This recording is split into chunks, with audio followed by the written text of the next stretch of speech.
I watched through the security cameras as my entire family approached the massive iron gates of my Malibu beach estate, their faces glowing with anticipation for their exclusive reunion.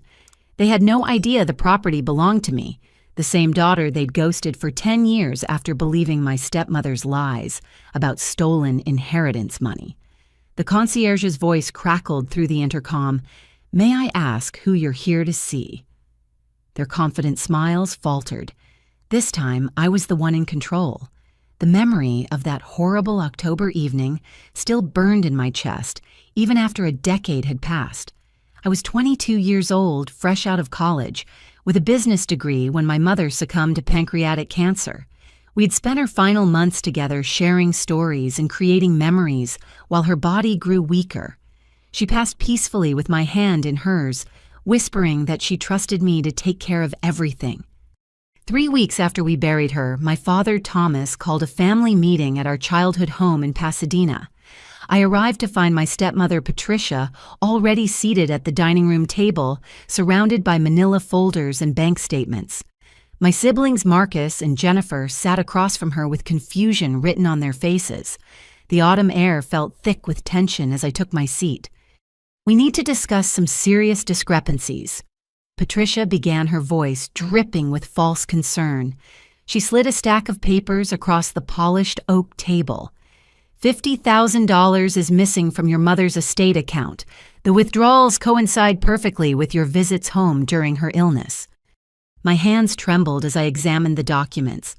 The withdrawals were real, but I had never touched that money. Each transaction showed dates when I had indeed been home caring for my mother during her chemotherapy treatments. The precision of the timing made my stomach turn. "This has to be some mistake," I said, looking to my father for support. His gray eyes, once warm and protective, now held doubt and disappointment. "Dad, you know I would never steal from Mom. She set up my college funds separately. I didn't need this money." Patricia leaned forward, her perfectly manicured nails tapping against the table. "Then explain these withdrawals, Deborah.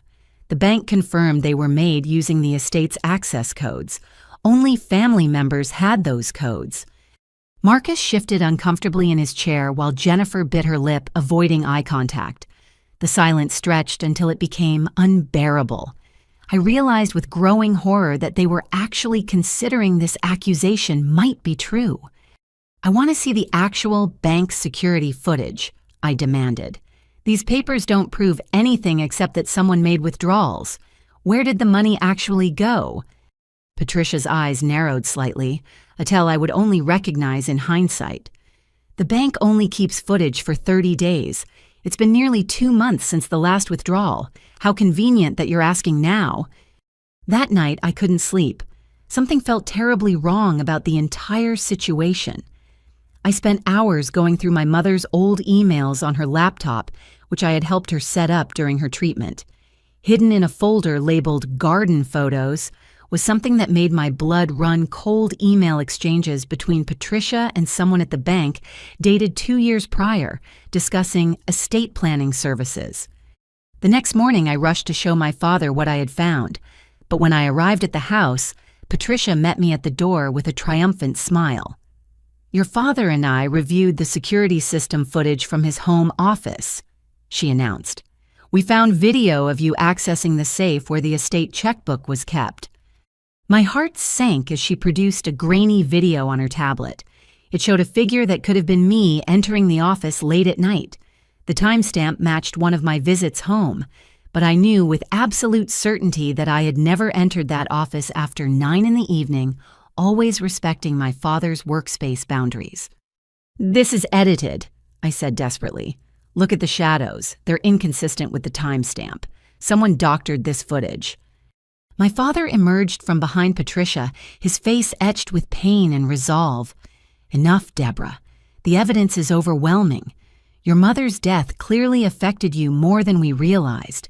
Perhaps you felt entitled to early inheritance, or maybe you have debts we don't know about." "Thomas, don't be too harsh," Patricia said, placing a gentle hand on his arm. "Grief makes people do terrible things.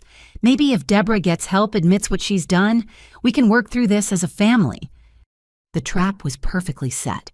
If I continued to deny the accusations, I would be seen as a remorseless thief. If I admitted to something I didn't do, I would validate their suspicions. Either way, Patricia had won this round. "I need some air," I managed to say, backing toward the door.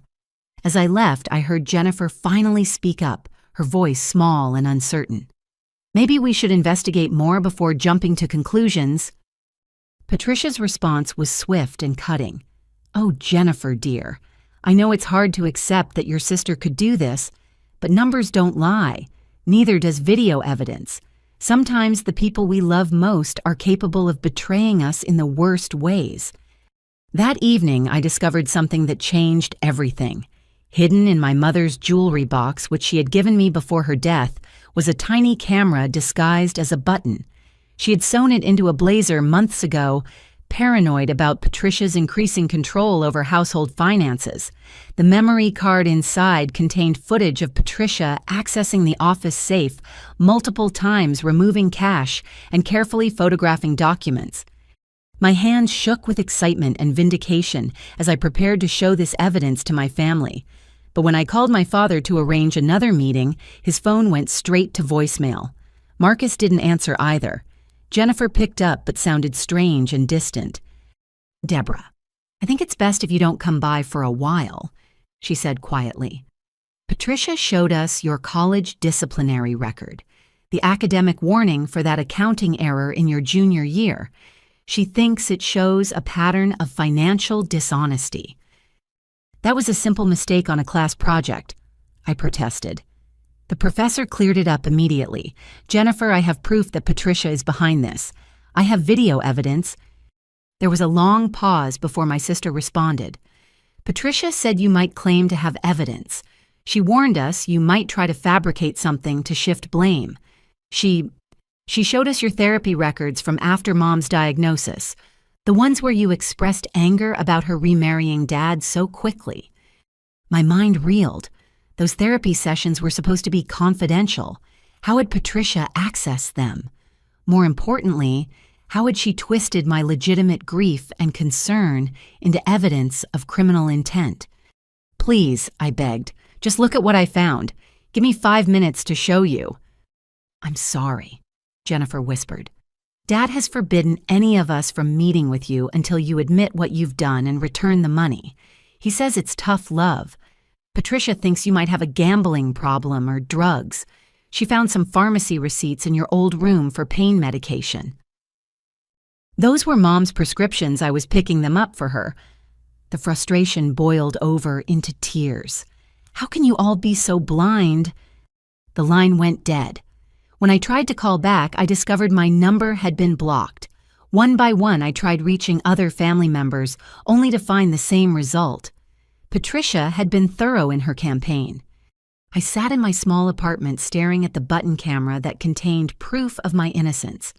Without anyone willing to look at it, it might as well have been a paperweight.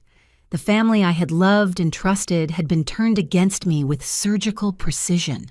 Patricia had studied us all, learned our weaknesses, and exploited them perfectly. That night I made a decision that would define the next decade of my life.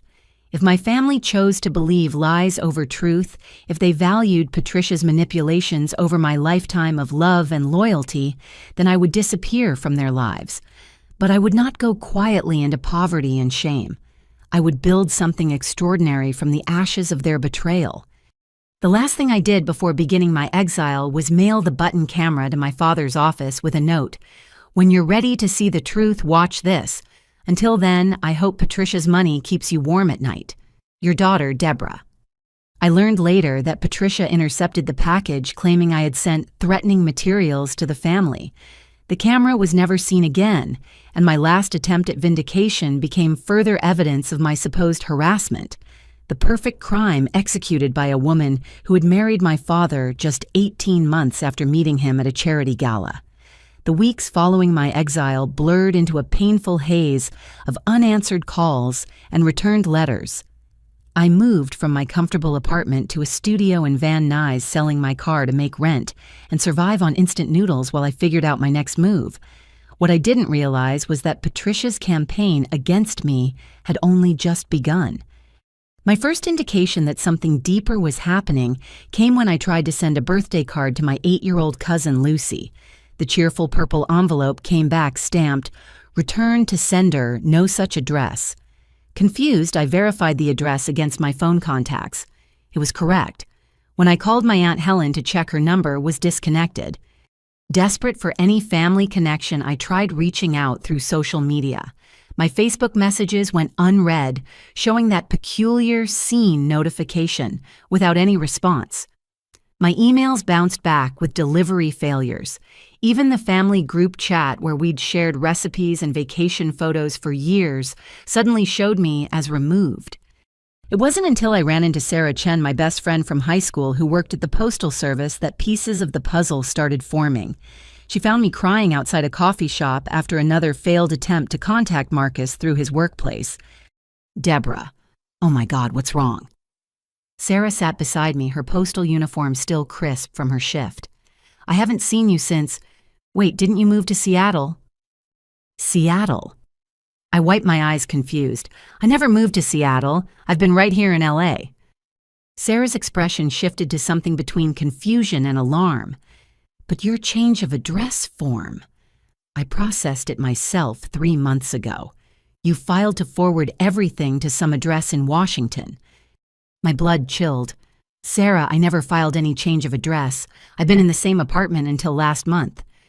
What followed was an off-the-books investigation that revealed the terrifying scope of Patricia's scheme. Sarah discovered not 1 but 7 change-of-address forms filed in my name over the past months, each redirecting my mail to different, non-existent addresses.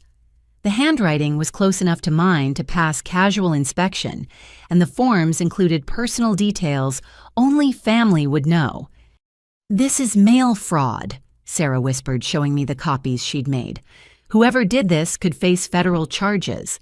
But Deborah, they'd need your ID, your social security number, your previous addresses." Patricia had all of that information. As my father's wife, she had access to family files, tax documents, and every piece of personal data stored in the house.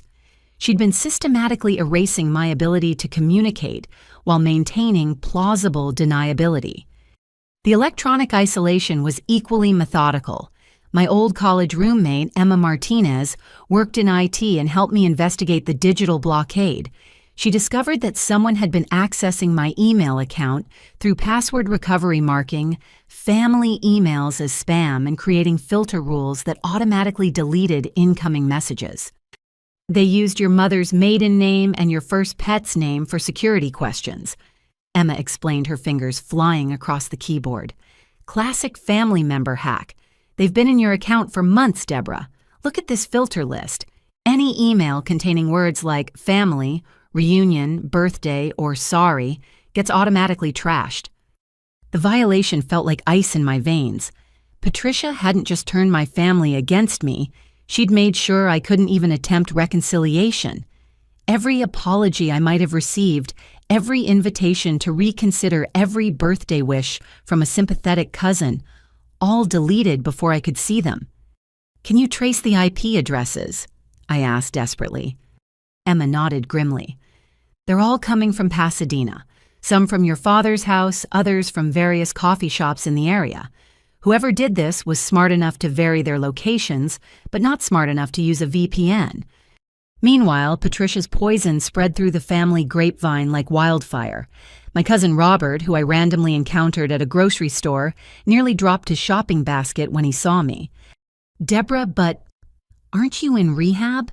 He stepped back as if I might be contagious. "Rehab, Robert, what are you talking about?" His eyes darted nervously. "Patricia told everyone at Easter dinner. She said you'd stolen money to feed your opioid addiction. That's why you attacked her when she confronted you, and why you've been sending threatening letters from various treatment centers." Attacked her threatening letters. My voice rose with incredulity. "I haven't sent any letters, and I certainly never touched Patricia." Robert looked increasingly uncomfortable. "She had a bruise on her arm. Said you grabbed her when she tried to stop you from taking more money. And the letters, they were pretty nasty, Deborah. talking about revenge and making her pay. Aunt Helen was so upset she had to leave the room. The fabrication was breathtaking in its detail. Patricia had created an entire alternate narrative of my life, complete with physical evidence and forged correspondence. Every family member was receiving a carefully crafted version of my supposed downfall, each detail building on the last, to create an ironclad story of addiction and violence. I learned from Robert that family gatherings now included prayers for my recovery and discussions about enabling versus tough love. Patricia positioned herself as the brave stepmother who'd exposed my problems despite the personal cost, while my father was portrayed as a heartbroken parent doing his best to protect the family from his troubled daughter. "She cries every time your name comes up," Robert added quietly. "Says she blames herself for not seeing the signs sooner. The whole family thinks she's a saint for trying to help you despite everything." The irony burned like acid. Patricia shed tears for the camera while systematically destroying my existence. I wanted to scream the truth to shake Robert until he saw through the lies, but his body language made it clear he was already planning his escape from this uncomfortable encounter. After he hurried away, I sat in my car processing this new information. Patricia had created a hermetically sealed bubble of deception around my family. Even if I managed to reach someone, they'd been so thoroughly programmed to expect manipulation from me that any truth I shared would be seen as further evidence of my supposed pathology. The masterstroke came when I discovered she'd been filing complaints with local police about harassment, creating an official paper trail of my alleged instability. Officer Janet Williams, who took my statement when I tried to report the mail fraud, pulled up the records with a frown. "Miss Thompson, I see here we've had 6 complaints filed by a Patricia Thompson regarding threatening communications and stalking behavior. Are you related?" "She's my stepmother," I said through gritted teeth. "And those complaints are fabricated. I haven't contacted her or anyone in my family for months because she's blocking all my communications." The officer's expression remained neutral, but I could see the calculation in her eyes. Desperate daughter, with a history of alleged theft versus established stepmother with documented harassment. Without concrete evidence of Patricia's schemes, I looked like exactly what she'd painted me as, an unstable young woman lashing out at family members who'd rightfully cut her off. I left the police station with the bitter understanding that Patricia had thought of everything. Legal channels were closed to me. Family connections were severed. Even casual acquaintances had been poisoned against me. She'd created a narrative so compelling that any attempt to dispute it only reinforced the image of me as delusional and dangerous. That night, Emma held me as I sobbed in her tiny apartment, my body shaking with the magnitude of loss. My family hadn't just abandoned me. They'd been stolen from me by a woman who understood that the most effective lies are wrapped in enough truth to be believed. "What are you going to do?" Emma asked softly, stroking my hair. I sat up, wiping my eyes with sudden clarity. "I'm going to disappear completely. Let Patricia have her victory. Let my family believe whatever horror story she's selling. But Emma, I swear to you, someday, somehow, I'm going to build something so undeniable that the truth won't matter anymore. I'll become successful beyond their wildest dreams. And then I'll let them see exactly what they threw away." Emma squeezed my hand. "I believe you. But Deborah, don't let revenge consume you. Success is the best revenge only if you're actually successful for yourself, not just to prove something to them." Her words would echo in my mind for years to come. As I prepared to truly vanish from my family's world, I made a promise to myself I would build something extraordinary, not just for revenge, but for the life I deserved.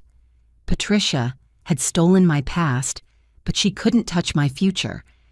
The final insult came when I learned through Sarah that even sympathy cards for my mother's 1-year memorial had been returned to senders with addressee unknown stamps. Patricia had erased me so thoroughly that family members assumed I'd died or disappeared completely. At the memorial service I wasn't invited to, they apparently lit a candle for their lost daughter and sister, mourning me as if I were dead while I lived just 30 miles away. Patricia had won this battle so completely that my family didn't even question my absence anymore. I had become a cautionary tale, a ghost story told at gatherings, a reminder of how addiction and greed could destroy even the closest bonds. The systematic isolation was complete, leaving me with nothing but determination and a burning need to prove that the real story was far different from the fiction they'd been fed. Rock bottom has a peculiar clarity to it. Sitting on the floor of my empty studio apartment eating my last package of ramen at 2 a.m, I stared at my laptop screen with the kind of focus that only comes from desperation. My bank account showed $47. Rent was due in 3 days. The only furniture I hadn't sold was the folding table that held my computer and the sleeping bag Emma had given me. But on that screen was the beginning of something that would change everything. Lines of code that represented months of obsessive work. While my family believed I was spiraling into addiction and crime, I had been teaching myself advanced programming through free online courses and bootleg textbooks. Every rejection, every returned letter, every moment of isolation had been fuel for 18-hour coding sessions. The idea came from my own financial desperation. Traditional investment platforms required minimum deposits I couldn't dream of affording. Financial advisors charged fees that only made sense for wealthy clients. There was an entire population of people like me, intelligent, motivated, but locked out of wealth-building tools by artificial barriers. What if artificial intelligence could democratize investing? I muttered to myself, typing furiously.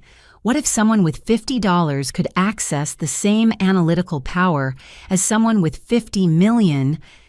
My algorithm started simple, a machine learning model that analyzed market patterns and suggested micro-investments. But as I refined it, feeding it data and teaching it to recognize increasingly complex patterns, something remarkable emerged. The AI wasn't just matching professional advisors, it was outperforming them by identifying correlations human analysts missed. Emma found me passed out at my laptop one morning, surrounded by empty coffee cups and scribbled equations. She'd used her spare key after I missed our weekly check-in call. "Deborah, you're killing yourself," she said, shaking me awake. "When's the last time you ate real food or saw sunlight?" "Emma, look at this," I said, ignoring her concerns and pulling up my test results. "I gave the AI $50 of virtual money 6 months ago. Look what it's worth now." Her eyes widened at the screen. $3,000, that can't be right. "It's all documented. Every trade, every decision, every calculation.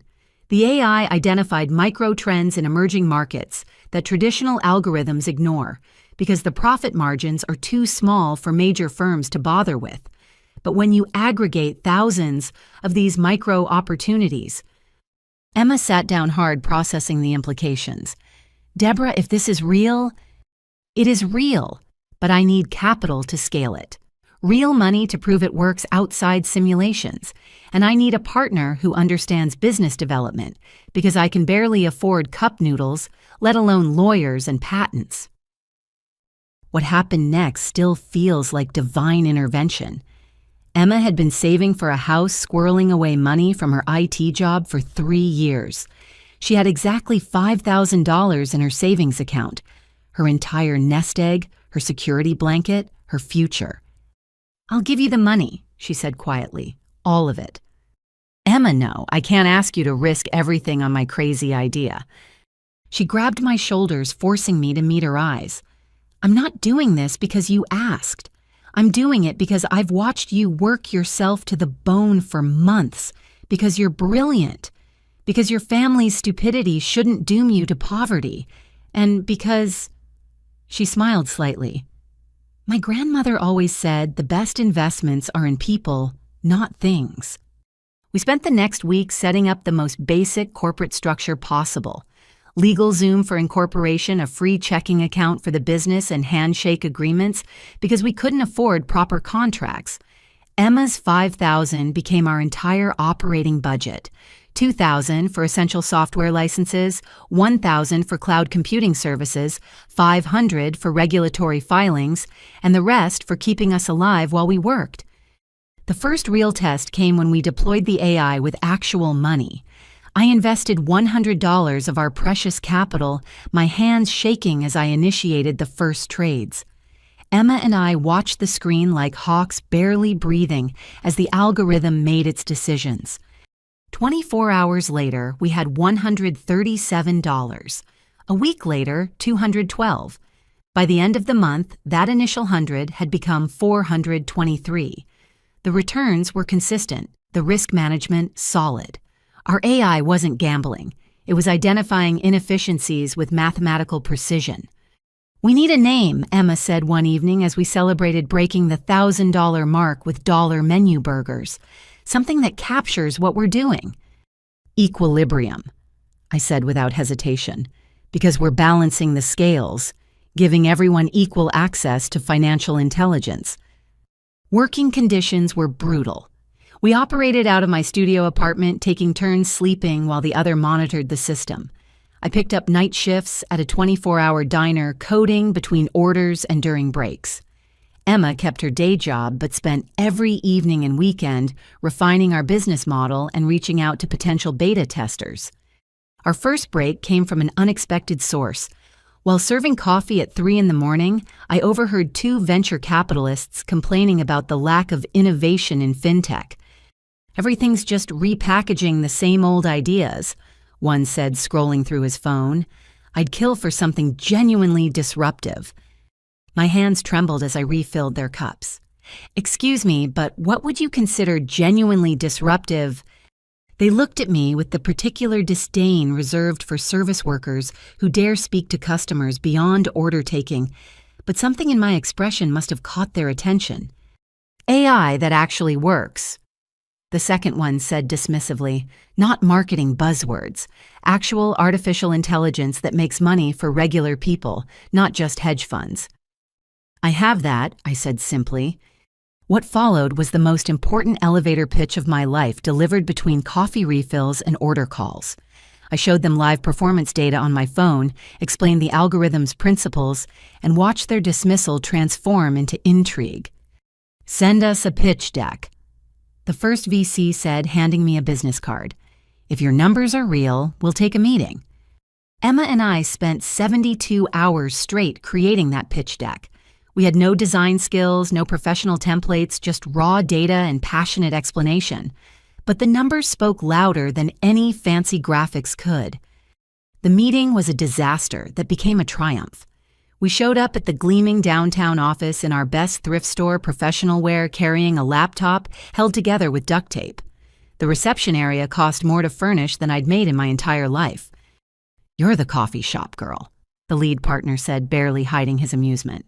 "And this is your company."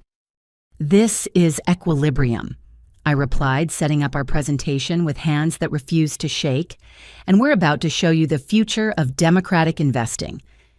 Halfway through the presentation, their smirks disappeared. By the end, they were leaning forward, asking rapid-fire questions about scalability, security, and regulatory compliance. Our answers weren't polished, but they were honest and backed by undeniable results. "Your algorithm is elegant," the technical partner admitted. "But you have no business infrastructure, no regulatory framework, no marketing strategy. You're two exhausted women with a clever idea and no resources to execute it." My heart sank. Emma reached for my hand under the table, squeezing it in silent support. "However," he continued, "that's exactly why we're interested. You've achieved these results with nothing. Imagine what you could do with proper backing." The offer came with conditions that made my stomach turn. They wanted 70% equity board control and the right to replace us if we didn't meet aggressive growth targets. It was predatory, designed to steal our innovation while leaving us with crumbs. "We need to think about it," Emma said diplomatically. In the elevator afterward, I nearly collapsed. 70%? They want to take everything. "Then we find another way," Emma said firmly. Your algorithm is worth more than their insulting offer. That night, something strange happened. My phone rang with a blocked number. The voice on the other end was digitally altered but somehow familiar. "Don't take their offer," the voice said. "Your stepmother's brother is a silent partner in that firm. If you accept Patricia, we'll know everything." The line went dead before I could respond. Whether it was a guardian angel or someone with their own agenda, the warning saved us from a trap we couldn't have seen coming. We declined the offer the next day professionally but firmly. The partners were shocked. Nobody walked away from their money, but walking away led to something better. Word spread in the startup community that 2 women had turned down Apex Ventures. Suddenly, everyone wanted to know what we had that made us confident enough to reject established players. The breakthrough came at a hackathon Emma dragged me to. Sleep-deprived and running on pure determination, we entered equilibrium in the financial innovation category. 48 hours later, we stood on stage, accepting the grand prize $50,000 and introductions to legitimate investors. But the real victory was what happened in the audience. A woman named Grace Winters, CEO of a boutique investment firm, approached us afterward. "I've been in finance for 30 years, she said. "I've never seen an algorithm this sophisticated from a team with no formal financial training. How did you do it?" "Necessity," I answered honestly. "When you're locked out of traditional systems, you have to build your own doors." Grace became our first real advocate, connecting us with investors who understood innovation over intimidation. She also introduced us to her daughter, Jessica Winters, a securities lawyer who helped us navigate regulatory requirements pro bono. "Why are you helping us?" I asked Grace one evening after a particularly grueling meeting. "Because 30 years ago, I was you," she replied. "Brilliant, desperate, and fighting a system designed to keep me out. Someone gave me a chance. Now I'm paying it forward." With Grace's guidance and Jessica's legal expertise, we raised our first legitimate round of funding, $2 million, at a fair valuation that left Emma and me with majority control. The same VCs who had tried to lowball us came back with better offers, but we politely declined. Patricia's brother's firm sent increasingly aggressive emails, but Jessica shut them down with surgical precision. The night our funding closed, Emma and I sat in the same studio apartment where it all began. The folding table still held my laptop, but now it also held incorporation documents, partnership agreements, and a check that would change our lives. "We did it," Emma whispered, tears streaming down her face. "Deborah, we actually did it." I stared at the numbers on the check, thinking about my family gathered around Patricia's lies, while I built something extraordinary from nothing. They thought I was an addict, a thief, a failure. They had no idea I was about to revolutionize an entire industry. "No," I corrected softly. "We've just begun." 3 years. That's all it took to go from eating ramen on my studio floor to sitting in a boardroom overlooking Manhattan fielding acquisition offers from the biggest names in tech. Equilibrium had exploded beyond our wildest projections, growing from a 2-woman operation to a company with 300 employees and 40 million users worldwide. The algorithm I'd developed in desperation had evolved into something unprecedented. Our AI didn't just make smart investments. It learned from each user's financial behavior, risk tolerance, and life goals to create truly personalized wealth-building strategies. A single mother in Detroit could grow her grocery savings into a college fund. A retirement-age janitor in Memphis could finally build the nest egg traditional advisors ignored him for. We had democratized wealth creation in a way that terrified established players. Microsoft is at $2.1 billion. Emma announced, reading from her phone as we sat in our latest boardroom. The walls were glass, the furniture imported, but I still kept that original folding table in the corner as a reminder. Apple just countered at 2.2. Our CFO, David Sterling, shook his head in amazement. 6 months ago, they laughed us out of rooms. Now they're in a bidding war. I stared at the numbers, feeling strangely detached. Billions. The girl who'd been accused of stealing $50,000 was now weighing billion-dollar offers. The irony wasn't lost on me. Patricia's lies had driven me to create more wealth than my family had seen in generations. There's something else. Our general counsel, Marcus Webb, no relation to my brother, said carefully. We've had an inquiry from Meridian Capital. They're prepared to offer $2.5 billion. The room went silent. Meridian Capital was known for aggressive acquisitions and even more aggressive dismantling of companies they bought. But that wasn't what made my blood run cold. Who runs Meridian's tech acquisition division? I asked, though I already knew the answer. Raymond Chen. Marcus replied, then paused. He's apparently related to your board advisor, Grace Winters, through marriage. Her nephew by marriage to Patricia's brother, I finished quietly. Emma's face went white. Your stepmother's family is trying to buy your company. The room erupted in discussions about conflicts of interest and disclosure requirements, but I sat frozen processing the implications. Patricia's brother Raymond had built his fortune through tech acquisitions, always staying behind the scenes, while his wife managed the public face of their empire. Now he was trying to acquire the very company his sister had tried to prevent me from building. We need full disclosure on all bidders, I said, cutting through the chatter. I want to know every connection, every potential conflict. If Patricia's family is circling, there's a reason. What we uncovered over the next 48 hours was a web of connections that would have impressed even Patricia. Raymond Chen had fingers in 3 of the 5 companies bidding for Equilibrium. His investment firm had stakes in the others. Every road led back to the family that had exiled me. They're trying to force a sale to one of their vehicles, David explained, spreading out the corporate structure diagrams. If they control enough of the bidding entities, they can manipulate the price, maybe even force hostile terms. Over my dead body, Emma said fiercely. We didn't build this for them to steal it.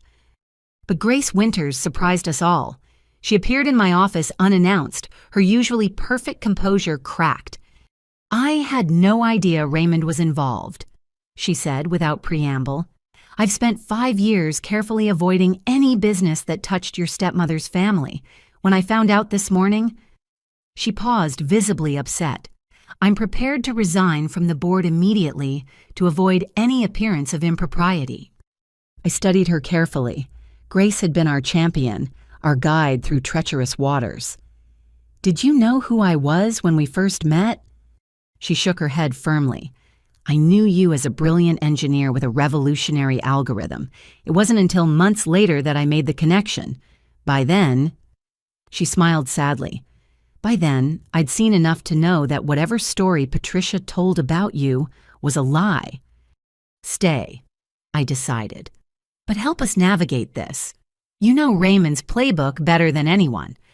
What followed was 3 months of corporate warfare that made our early struggles look like child's play. Raymond's entities pushed aggressive terms, tried to poach key employees, and even attempted to challenge our patents. But for every move he made, Grace helped us counter with deeper strategy. The stress was overwhelming. I developed chronic insomnia, surviving on micro naps between negotiations. Emma handled the emotional toll by throwing herself into protecting our employees, ensuring that any acquisition would guarantee their jobs and equity. We'd built Equilibrium as a family, and we refused to let it be destroyed by the family that had destroyed me. The breakthrough came from an unexpected source. Yuki Tanaka, CEO of Tokyo-based Symbiotic Technologies, had been quietly observing the bidding war. While American companies focused on extracting value, Yuki saw something different in Equilibrium. Your algorithm isn't just about money, she said during our first real conversation. It's about empowerment. In Japan, we have a word, ikigai, your life's purpose. Your company gives people the tools to pursue their ikigai without financial fear. Her offer was elegant in its simplicity, $2.3 billion, but with unprecedented terms. Emma and I would retain 20% equity board seats and complete autonomy to run Equilibrium as a subsidiary. Our employees would receive generous retention packages. Most importantly, our mission to democratize financial intelligence would be protected by ironclad agreements. Why, I asked directly. Why offer terms so favorable to us? Yuki smiled. Because I investigated you, Deborah Thompson, not your company. You. I know about your family, your exile, your rise from nothing. A woman who builds such technology from such pain understands something fundamental about human nature. That understanding is worth more than any algorithm. The bidding war intensified as news of Symbiotic's offer leaked. Raymond's entities scrambled to match the terms, but their counteroffers felt hollow, focused on control rather than collaboration. Microsoft and Apple increased their bids, but couldn't match the structural guarantees Yuki offered. The night before our final decision, I couldn't sleep. I stood in my penthouse apartment, a far cry from that studio floor, staring out at the city lights. My phone buzzed with a text from an unknown number. Take Raymond's offer. It's time to come home. P. Patricia. After 3 years of silence, she was reaching out through her brother's acquisition attempt. The audacity was breathtaking. She'd stolen my family, tried to destroy my future, and now wanted to steal my company too. Emma found me there at dawn, having received her own message. Let me guess. Promises of family reconciliation if we play ball. Something like that. I showed her the text. She probably thinks we're still those desperate women in that tiny apartment. What she doesn't know, Emma said with a fierce smile, is that those desperate women were already billionaires. They just hadn't collected the check yet. The board meeting to decide Equilibrium's fate was scheduled for a Friday afternoon. Every major tech journalist was camped outside our building. The financial press had turned it into a David versus Goliath story, though they had no idea how personal the battle really was. As I prepared to enter the boardroom, Marcus Webb pulled me aside. There's something you should know. Raymond Chen is here. He's invoked an obscure shareholder provision to address the board directly. My stomach clenched, but I forced my expression to remain neutral. Let him speak. I want everything on record. Raymond Chen looked exactly like what he was. A corporate predator in a $10,000 suit. But when he spoke, I heard Patricia's calculated manipulation in every word. Equilibrium needs mature guidance, he said smoothly. The algorithm is brilliant, but the company culture is informal, unprofessional. My team can provide the structure needed for true global expansion. Board member after board member asked pointed questions, their loyalty to Emma and me evident in their skepticism. But Raymond had one card left to play. I think it's important the board knows the full history here, he said, producing a folder. The founder has a complicated past. Accusations of theft, family estrangement, a pattern of conflict that could pose reputational risks. Grace Winters stood up sharply. That's enough, Raymond. Whatever fiction Patricia fed you. It's all right, Grace, I interrupted calmly. I turned to face the board, my voice steady despite the rage boiling inside. Yes, I was accused of theft. Yes, I was estranged from my family because Patricia Thompson, Raymond's sister, orchestrated an elaborate fraud to steal my inheritance and destroy my relationships. She fabricated evidence, intercepted mail, and spread lies that would make a fiction writer jealous. I pulled out my phone, connecting it to the boardroom screen. What Mr. Chen doesn't know is that I've spent 3 years documenting everything. Every false filing, every fraudulent document, every piece of evidence that proves Patricia's crimes. I didn't pursue legal action because I was busy building something better than revenge. I was building equilibrium. The room was silent as I displayed document after document. Postal Service records Sarah had helped me obtain. Digital forensics reports Emma had commissioned. Even affidavits from family members who'd started questioning Patricia's stories. So yes, I concluded I have a complicated past. I was betrayed by family and rose above it. That's exactly why equilibrium exists, to give power to people who've been locked out of traditional systems. Mr. Chen is right that I'm not conventional. That's precisely why we've succeeded where conventional companies failed. Raymond's face had gone pale. He clearly hadn't expected me to have evidence, much less present it so publicly. His carefully crafted ambush had become his own humiliation. The board vote was unanimous. Symbiotic's offer was accepted. As we signed the final documents, my hands were steady despite the magnitude of the moment. $2.3 billion. 20% retained equity worth another $460 million. Emma and I were billionaires.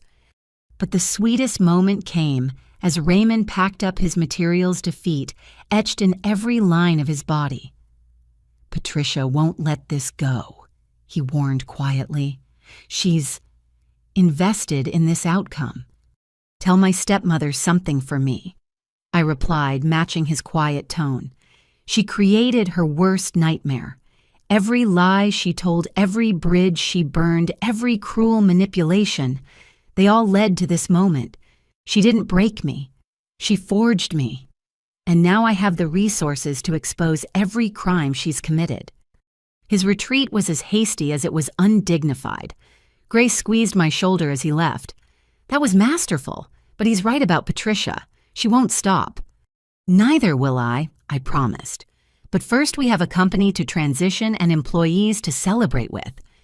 The acquisition announcement sent shockwaves through the tech world. Outlets that had ignored us suddenly wanted exclusive interviews. The financial press dissected every aspect of the deal, marveling at the favorable terms we'd negotiated. But I declined every request, focusing instead on ensuring a smooth transition for our Equilibrium family. Emma and I stood on the roof of our building that night, champagne untouched in our hands, as we watched the city sparkle below. "We did it," she said softly. "From that studio apartment to this, we actually did it." "The money is just the beginning," I replied. "Now we have the resources to do something even Patricia couldn't anticipate." "What's that?" I smiled, thinking of the beach house in Malibu. I'd already started researching the one my family had rented every summer throughout my childhood. "Now we get to write the ending to this story, and I promise you it's going to be spectacular." The call from Yuki came at midnight, her voice warm with congratulations and something else. Warning. "Deborah-san, I must tell you something. After our deal was announced, we received numerous calls about you. Questions about your background, your stability, your family situation, all from people connected to Patricia Thompson." "Let them investigate," I said firmly. "I have nothing to hide anymore." "That's what concerns me," Yuki replied. "In my experience, people who work this hard to discredit someone after they've already won are planning something larger. Please be careful." I thanked her for the warning, but internally I was already thinking 3 steps ahead. Patricia had stolen 10 years of my life, turned my family against me, and tried to steal my company. She'd failed at the last, which meant she would escalate. The only question was how. As I finally fell asleep in my luxurious bed, so different from that sleeping bag on a hard floor, I dreamed of family gatherings I'd missed, birthdays, uncelebrated connections, severed. But underneath the pain was something harder, sharper. Anticipation. Patricia thought she'd destroyed me. Instead, she'd created something far more dangerous than a broken daughter. She'd created a billionaire with a score to settle and the resources to settle it perfectly. The game she'd started 10 years ago was about to reach its final moves, and this time I held all the winning cards. The email arrived on a Tuesday morning, buried between congratulations on the symbiotic acquisition and interview requests I continued to decline. My assistant had flagged it as potentially significant, a commercial real estate alert for a property in Malibu that matched very specific parameters I'd set months earlier. 27 Paradise Cove Road, luxury beachfront estate, foreclosure auction. The subject line read. My coffee mug froze halfway to my lips. That address was etched into my childhood memories deeper than my own name. Every summer from age 5 to 17, my family had rented that sprawling Mediterranean-style villa for our reunions. 8 bedrooms facing the Pacific terraced gardens, where my cousins and I played hide-and-seek, the massive kitchen, where Grandma Sophie taught us her secret recipes, the private beach, where Grandpa James told stories about his Navy days until the stars came out. Emma looked up from her laptop as I made a strangled sound. "What's wrong?" "The Paradise Cove house is in foreclosure," I managed to say. "Our family's summer place." She knew immediately what I meant. During our darkest days in that studio apartment, I'd described every detail of those magical summers, using the memories as fuel to keep going when everything seemed hopeless. The house had become a symbol of everything Patricia had stolen from me, not just property or money, but belonging itself. "Are you thinking what I think you're thinking?" Emma asked carefully. "I need to make some calls," I replied, already pulling up my contacts, starting with our real estate team. What I discovered over the next 72 hours was a fascinating story of financial mismanagement and cosmic justice. The property's owner, Richard Castellano, had over-leveraged himself during the pandemic, using the Malibu estate as collateral for a series of failed hotel ventures. Now, 5 banks were circling like vultures, preparing for a messy public auction that would likely result in the property being subdivided and developed. My real estate attorney, Sandra Kim, laid out the situation with her characteristic precision. The total debt is $42 million. The property's worth $65 million in this market, maybe $70 with the right buyer. But here's the interesting part. Castellano is desperate to avoid the public humiliation of auction. He'd take $35 million cash for a quick, quiet sale. "Do it," I said without hesitation, "but not in my name. Use the holding company structure we discussed." Sandra raised an eyebrow. "The 7-layer setup. That's usually reserved for much more sensitive acquisitions." "This is sensitive," I assured her. "I need complete anonymity until the moment I choose to reveal ownership. Can you make it happen?" She smiled the shark-like grin that made her worth every penny of her astronomical fees. "Give me 2 weeks and unlimited legal budget. I'll bury the ownership trails so deep even the FBI would get lost." While Sandra worked her magic, I dove into planning renovations that would serve my purposes perfectly. The house needed updating anyway. The kitchen hadn't been touched since the 90s. The technology infrastructure was non-existent, and the security consisted of a few decorative cameras that probably didn't even work. I hired Elena Rostova, a security consultant who specialized in discreet installations for high-net-worth individuals. She designed safe rooms for billionaires and panic bunkers for politicians. When I explained what I needed, her eyes lit up with professional interest. "You want complete surveillance coverage that's invisible to guests," she summarized after our 3rd planning session. "Facial recognition at all entry points, audio recording capabilities in common areas, and a command center that looks like a luxury home office, plus remote access to everything." "Exactly. I want to see and hear everything that happens in that house from anywhere in the world." "May I ask why?" Elena inquired carefully. "This level of surveillance is usually reserved for heads of state or people with serious enemies." "Let's just say I'm expecting some very specific guests who don't know they're being watched," I replied.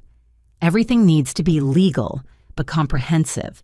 I want to know every word spoken, every face that enters, every moment that occurs." The purchase went through with Swiss watch precision. Castellano was so relieved to avoid public embarrassment that he barely questioned the Baroque ownership structure Sandra had created. The deed passed through 7 different LLCs, 3 offshore trusts, and 2 law firms before landing in a holding company whose ownership was protected by attorney-client privilege. I visited the property for the first time in 13 years on a foggy Thursday morning, accompanied only by Emma. The massive iron gates that had always seemed welcoming now felt like guards standing at attention. As we drove up the winding driveway, memories crashed over me in waves. There was the oak tree where Marcus broke his arm trying to impress Jennifer's friends. The fountain where Patricia posed for photos at what would be my last family reunion, already planning her campaign against me. The garden bench where Mom told me she was sick, trying to keep her voice light as my world shattered. "You okay?" Emma asked softly as I parked in front of the main entrance. "I will be," I said, stepping out and breathing the salt-tinged air. once this becomes what it needs to be. The house was even grander than memory suggested. 16,000 square feet of Mediterranean elegance with arched doorways, hand-painted tiles, and floor-to-ceiling windows framing perfect ocean views. But underneath the beauty, I saw the bones of my plan. Elena's team worked with surgical efficiency over the next month. Cameras no bigger than shirt buttons were embedded in crown molding and light fixtures. Microphones that could pick up whispers were hidden in planters and picture frames. The command center took over a guest bedroom, transforming it into something from a spy movie. Banks of monitors, recording equipment, and secure servers all hidden behind what appeared to be custom built-in bookshelves. The beauty of this system, Elena explained during the final walkthrough, is that it's all controlled by your phone or laptop. You could be in Tokyo and still see everything happening here in real time. The facial recognition will alert you the moment someone enters the property, and the AI can even transcribe conversations automatically. Meanwhile, I hired a property management company with very specific instructions. The house would be available for exclusive corporate retreats and private events, marketed through channels that wealthy Californians monitored. But there was one booking that would take priority over all others. A certain weekend in August, when my family traditionally held their reunion. The renovations cost $15 million on top of the purchase price, but I considered every penny an investment. The kitchen became a culinary showcase that would make any food-loving family weep with envy. The bedrooms were appointed with luxury linens and smart home features. The pool area was transformed into a resort-worthy oasis. But the pièce de résistance was the study. My grandmother's favorite room where she'd kept photo albums documenting decades of family history. I recreated it exactly as it had been, down to the vintage leather chairs and the grandfather clock that chimed ship's bells. The only addition was a hidden safe containing copies of every document related to Patricia's crimes against me. George Hoffman, the property manager I'd hired, was a silver-haired professional who'd handled estates for Hollywood royalty and tech titans. I'd chosen him specifically because he had no connections to my family's social circles, but maintained the kind of discreet professionalism that would appeal to Patricia's pretensions. "I have some very specific requirements," I told him during our first meeting. "This property has sentimental value to certain families in the Pasadena area. If anyone inquires about booking it for a family reunion in August, I want to know immediately." His expression didn't change, but I saw the calculating look that meant he understood this was about more than rental income. Any particular families I should watch for? "The Thompson-Mitchell or Harrison families," I said, listing the main branches of my family tree. "They often vacation together. If they reach out, the house is available for that weekend at a special rate. Let's say $5,000 for the weekend instead of the usual $25,000. "Very generous," George murmured. "Should I mention the new ownership?" "Absolutely not. As far as they know, it's the same property they've always loved, just under new management. The owner is a private investor who prefers to remain anonymous." 6 weeks after the renovations were complete, George called with the news I'd been waiting for. A Patricia Thompson just inquired about the property for August 15th through 18th.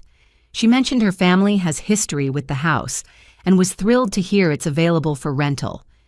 My hands trembled with anticipation, but I kept my voice steady. "Perfect. Give her the special rate.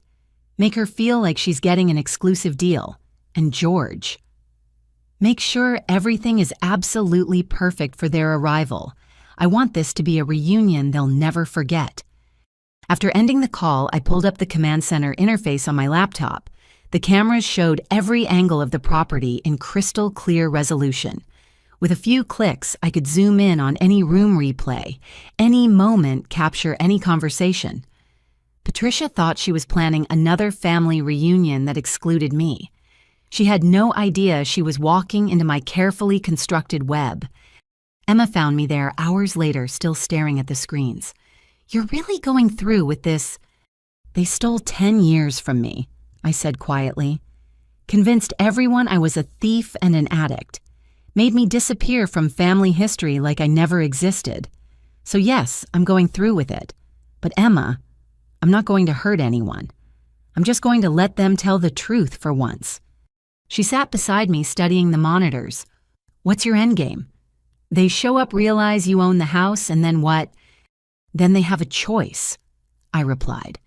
Face the truth about what they did to me or leave. But either way, they'll know that I didn't disappear. I didn't fail. I survived and thrived beyond their wildest dreams. And the house where they celebrated my exile, it's mine now. Over the following weeks, I refined every detail of the plan. The staff would all be actors hired through a discreet agency and coached on their roles. The concierge, Robert, was a former RSC performer who specialized in authority figures. The housekeepers, gardeners, and chef were all professionals who understood they were part of an elaborate piece of theater. I even planted specific touches throughout the house that only my family would recognize. Mom's favorite tea in the kitchen, the board game collection we'd accumulated over 20 summers, photo albums in the study that stopped abruptly in the year of my exile like a visual accusation. The night before my family's arrival, I stood in the master bedroom looking out at the Pacific, the same view I'd watched as a child dreaming about what I'd become. Back then, I imagined being a doctor like Mom or a teacher like Grandma Sophie. I never imagined being a billionaire preparing to confront the family that threw me away. My phone buzzed with a text from Emma. Remember what you told me in the beginning. Success is the best revenge only if you're actually successful for yourself. Don't let them take that from you. She was right, of course. I'd built equilibrium for the world, not for revenge. I'd bought this house for the memories it held, not just for this moment. But sometimes, the universe aligns in ways that demand recognition. Patricia had created this situation through years of careful cruelty. All I was doing was providing the stage for the truth to finally emerge. As I activated the recording systems and prepared to monitor everything from my hotel suite down the coast, I thought about the 18-year-old girl who'd last stayed in this house. She'd been innocent, trusting, surrounded by family who claimed to love her. That girl was gone, destroyed by betrayal and reborn through struggle. In her place stood someone harder but not bitter, successful but not cruel. Someone who understood that family wasn't about blood but about loyalty, and someone who knew that the best way to expose a liar wasn't to scream the truth, but to create circumstances where they revealed themselves. The Paradise Cove house was ready. The stage was set, and in less than 24 hours my family would walk into a reunion unlike any they'd imagined. They thought they were returning to a cherished vacation spot for another weekend of manufactured memories without the embarrassing reminder of their exiled daughter. They had no idea they were walking into my house where every word would be recorded, every reaction captured, and every lie would finally meet the truth.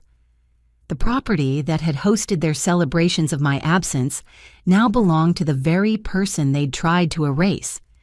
Patricia had stolen my past, but I'd purchased their future, and the price of admission was going to be honesty, whether they wanted it or not. The intelligence I gathered over the next month painted a picture of a family that had rewritten history so thoroughly they believed their own fiction. Through the private investigator firm I'd hired, run by former FBI agents who specialized in corporate intelligence, I gained access to the family group chat Patricia managed through a messaging app. The conversations were revealing in their casual cruelty. Can't believe it's been 10 years since our last Paradise Cove reunion. Patricia had written attaching photos from that final summer. Every image had been carefully curated to exclude me, though I could see where I'd been cropped out. A mysterious elbow here, a shadow there, the edge of my sundress, in what had been a group photo. Marcus had replied, "Mom would have loved knowing we're keeping the tradition alive." Jennifer added, "It's what she would have wanted. Family staying together through everything." The irony was suffocating. Our mother would have been horrified to know they'd abandoned her daughter based on lies. But Patricia had done her work well, weaving me into their narrative as a cautionary tale rather than a family member. My investigator David Park had assembled dossiers on each family member attending. The changes in their lives were fascinating. Marcus had become a middling real estate agent, successful enough, but haunted by what colleagues described as trust issues that cost him major deals. Jennifer worked as a teacher but had been passed over for department head 3 times, with evaluators citing difficulty with confrontation and tendency to avoid hard decisions. "There's something else," David said during one of our secure video calls. "Your cousin Madison, Jennifer's daughter, has been asking questions. She found old photos in an attic box and noticed someone had been edited out. She's 17 smart and apparently driving Patricia crazy with her investigations." Madison. She'd been 7 when I was exiled, too young to remember me clearly, but old enough to sense the gaps in family lore. According to David's research, she ran a true crime podcast from her bedroom, focusing on family secrets and hidden histories. She posted something interesting last week. David continued sharing his screen. A TikTok asking if anyone else had family members who just disappeared and whether that was normal. It got 2 million views. I studied Madison's face in the video. She had Jennifer's eyes but a sharper edge, an unwillingness to accept comfortable lies that her mother lacked. Perhaps every family needed one truth seeker per generation. The group chat revealed the reunion planning in exhaustive detail. Patricia had assigned roles like a military commander. Marcus would handle transportation. Jennifer managed meals. Cousins brought entertainment. They discussed everything from wine preferences to beach volleyball tournaments, creating an itinerary that mimicked our childhood summers with eerie precision. "Remember, no phones during family game night," Patricia had decreed. "This weekend is about connection, not screens." The hypocrisy was breathtaking from a woman who'd used technology to systematically isolate me, but her phone ban would work in my favor. They'd be less likely to discover the house's ownership if they weren't constantly online. Through George, I monitored every interaction with the property. Patricia had called 3 times with increasingly specific requests. She wanted the master suite, of course, demanded the kitchen be stocked with particular brands, and insisted the house be child-proofed, despite Madison being the youngest at 17.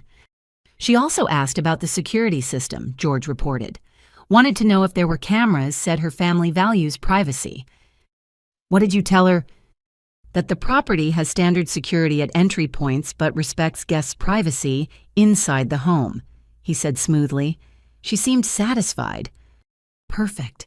Let her believe her secrets were safe within those walls. The planning messages revealed other fascinating dynamics.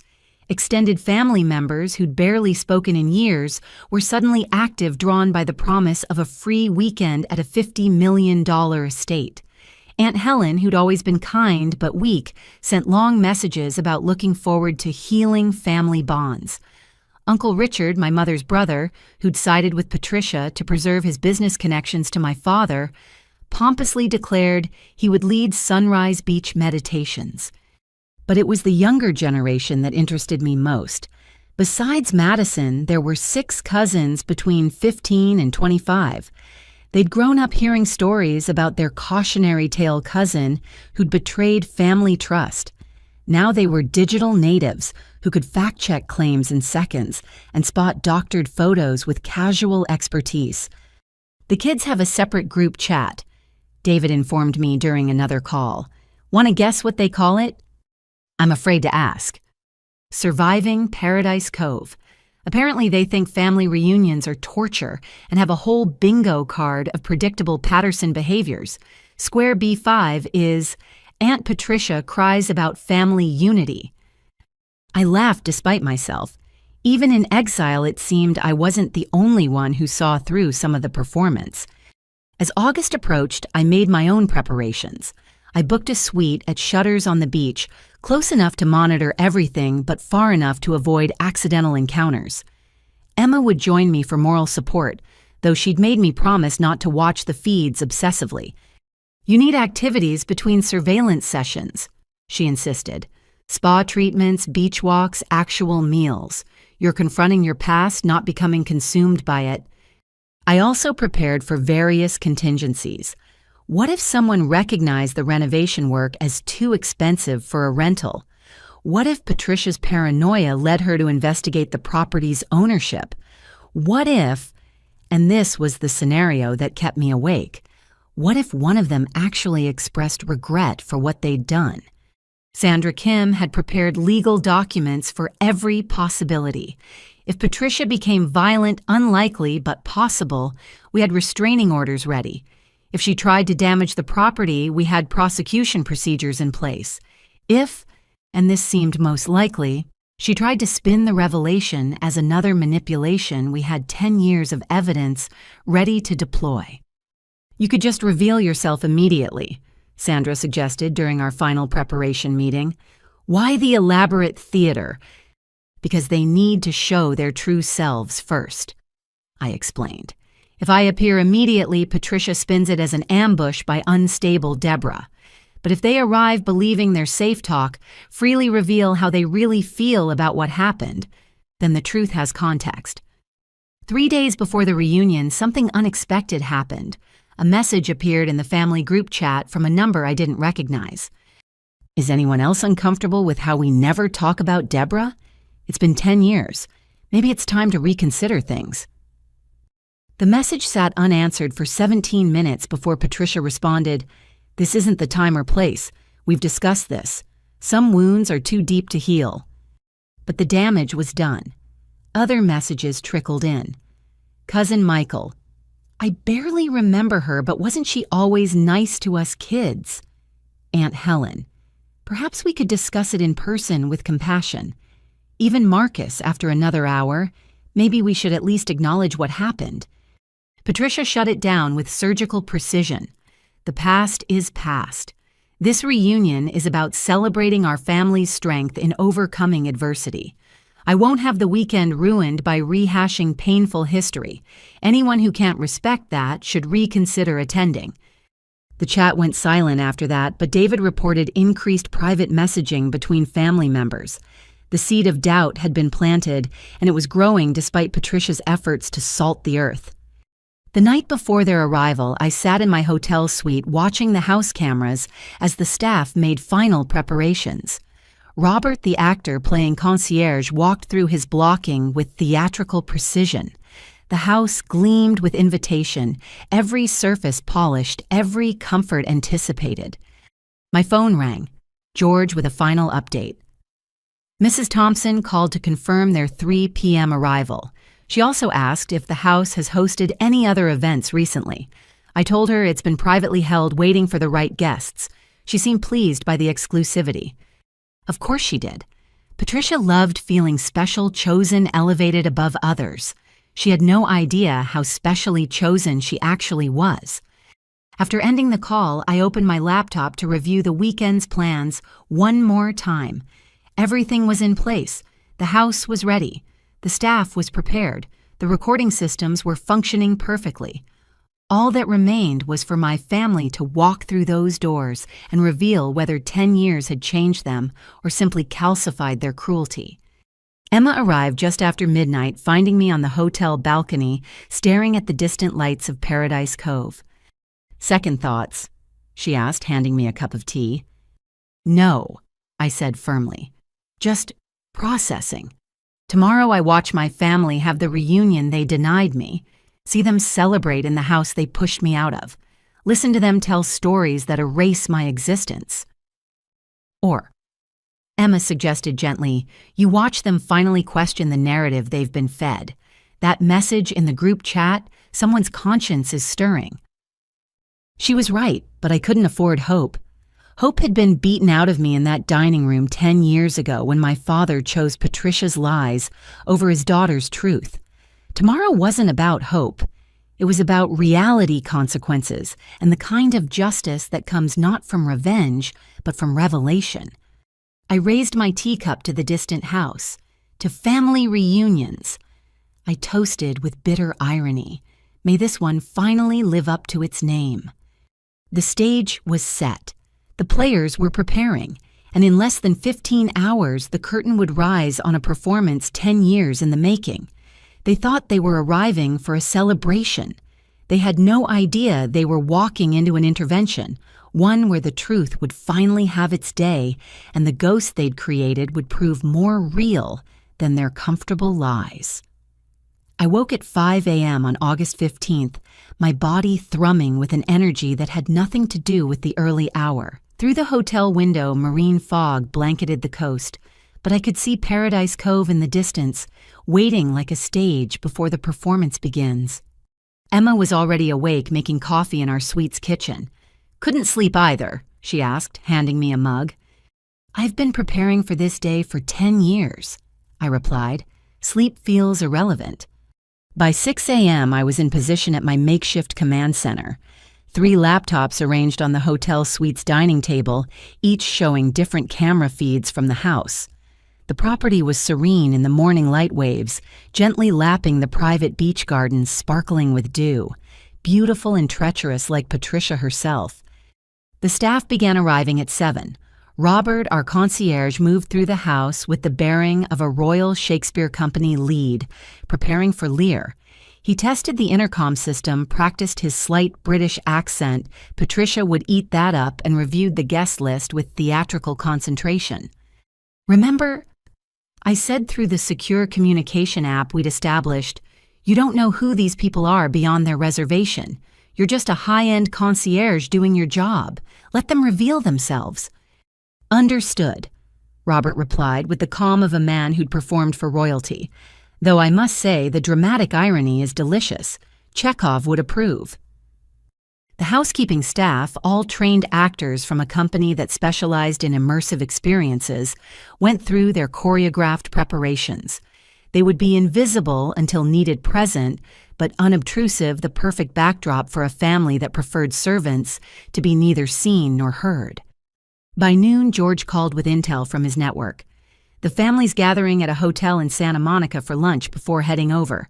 43 confirmed attendees, including some +1s I don't have information on. 43 people. When I was last at Paradise Cove, our reunions had 30 at most.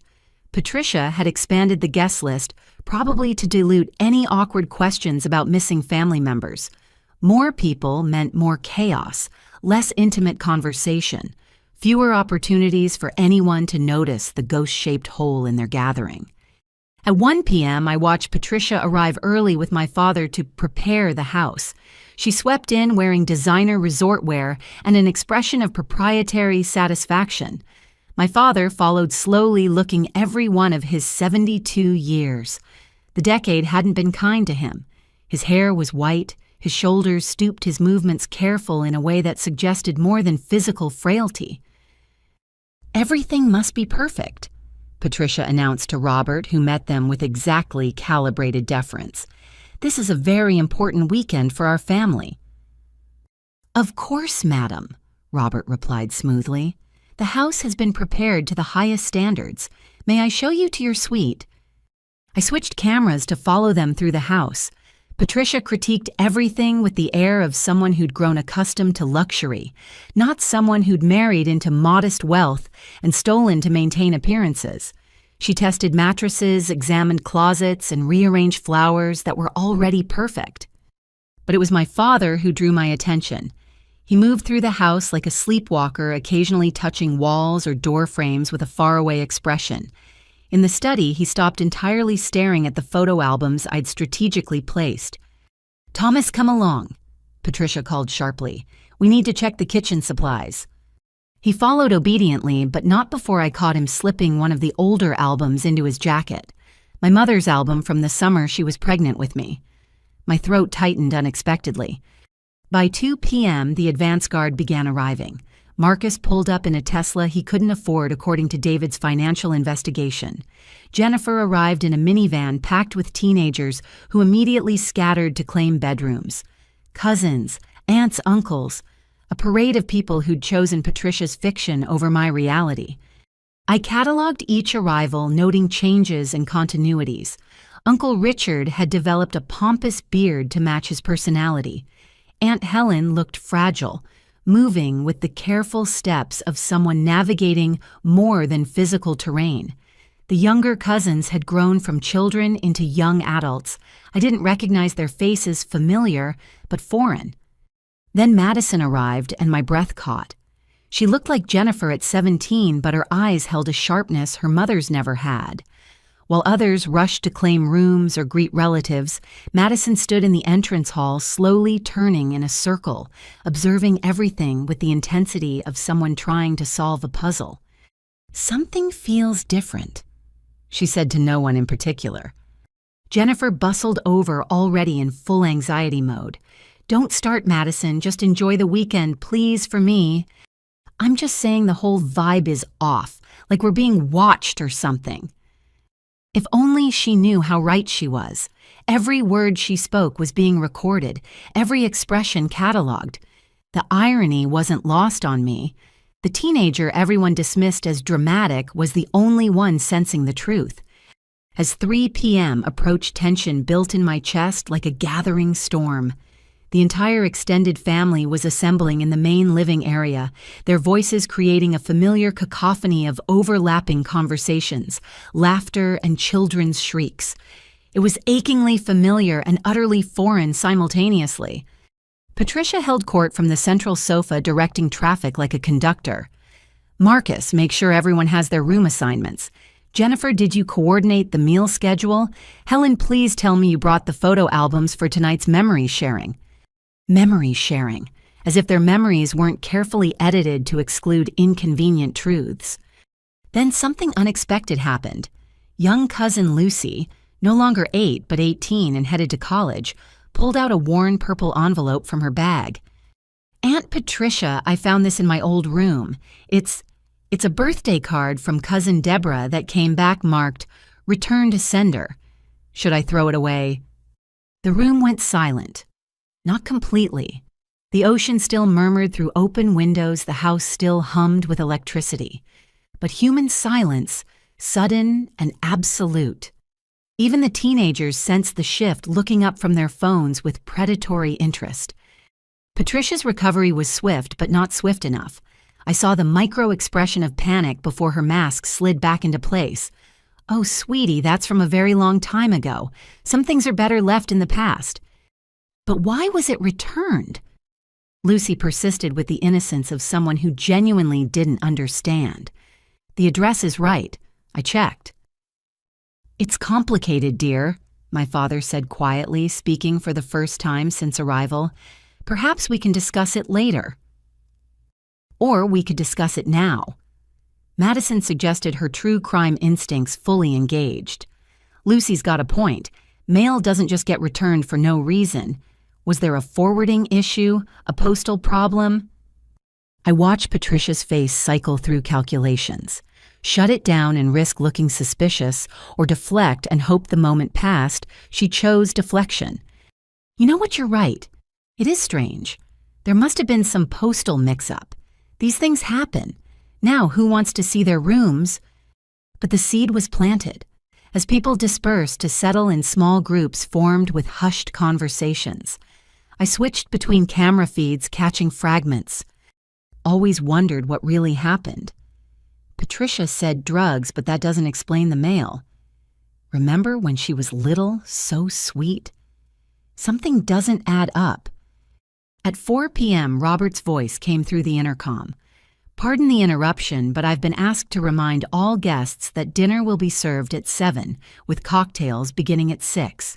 The owner has also left a welcome gift in the study for the Thompson family to enjoy."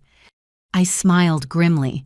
The gift was a carefully curated selection of family photos spanning 50 years, everyone featuring me prominently. Let them try to celebrate their edited history with evidence of the truth staring them in the face. Patricia's reaction was immediate. She rushed to the study, returning with arms full of frames. "How thoughtful," she announced with forced brightness.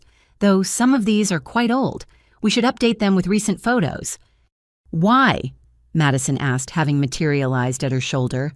"Who's that in all these pictures? The one someone tried to crop out?" "That's," Jennifer started, then looked to Patricia for guidance. "A former family member," Patricia said firmly. "Someone who made choices that hurt the family deeply. We don't discuss it out of respect for those who were affected." "Bullshit," Madison said clearly, causing several gasps. "You can't just delete people from existence. What did she do? Murder someone, burn down a house, steal the nuclear codes?" "Madison," Jennifer's voice was sharp with panic. "Language, and this isn't appropriate." "What's not appropriate is pretending someone never existed," Madison shot back. "I've done research. Deborah Thompson existed. She was part of this family. Then suddenly she wasn't. That's not normal." The room erupted. Some family members tried to shut down the conversation, others demanded answers, while the youngest generation pulled out phones to fact-check in real time. Patricia's careful control was fracturing, and we hadn't even reached dinner yet. I watched it all from my hotel room, fingers pressed against my lips to hold in. What laughter, tears, screams. Madison was doing what I'd never been able to do, demanding truth in a space where lies had flourished. Her generation had no patience for comfortable deceptions. "Enough," Patricia's voice cut through the chaos. "This is a family reunion, not an interrogation. If you can't respect the peace of this weekend, perhaps you should reconsider your attendance." "Perhaps you should reconsider your stories," Madison muttered, but she was drowned out by adults quickly changing subjects and ushering young people to different rooms. By 5 p.m., the house had settled into an uneasy simulation of normalcy. People unpacked, children played on the beach, adults mixed drinks with slightly shaking hands. But I could see the undercurrents. Whispered conversations in corners, surreptitious Google searches, long looks at the photos Patricia hadn't managed to hide quickly enough. Emma brought me a sandwich I didn't remember ordering. "You need to eat, and maybe blink. You've been staring at those screens for hours." "Did you see Madison?" I asked, accepting the food but not taking my eyes off the monitors. "She's magnificent. Jennifer's daughter has the spine her mother never grew." "I saw," Emma said gently. "I also saw your father sneaking photos into his room, and at least 5 family members taking pictures of the old albums. The truth wants out, Deborah. It's been pushing against Patricia's lies for 10 years." She was right. I could see it in the forced nature of their celebrations, the awkward pauses in conversation, the way certain names were avoided like verbal landmines. They'd built a decade on a foundation of lies, and the structure was showing cracks. As 6 p.m. approached, cocktail hour when tongues would loosen and guards would drop, I prepared for the next act. The staff had been instructed to be generous with the wine, subtle with their presence, and ready for anything. "Let them drink," I'd told George. "Let them relax. Let them think they're safe in their bubble of privilege and denial. Because tomorrow, when they realize whose house they're in, I want them to remember every word they said tonight." Robert's voice echoed through the house. "Ladies and gentlemen, cocktails are served on the terrace.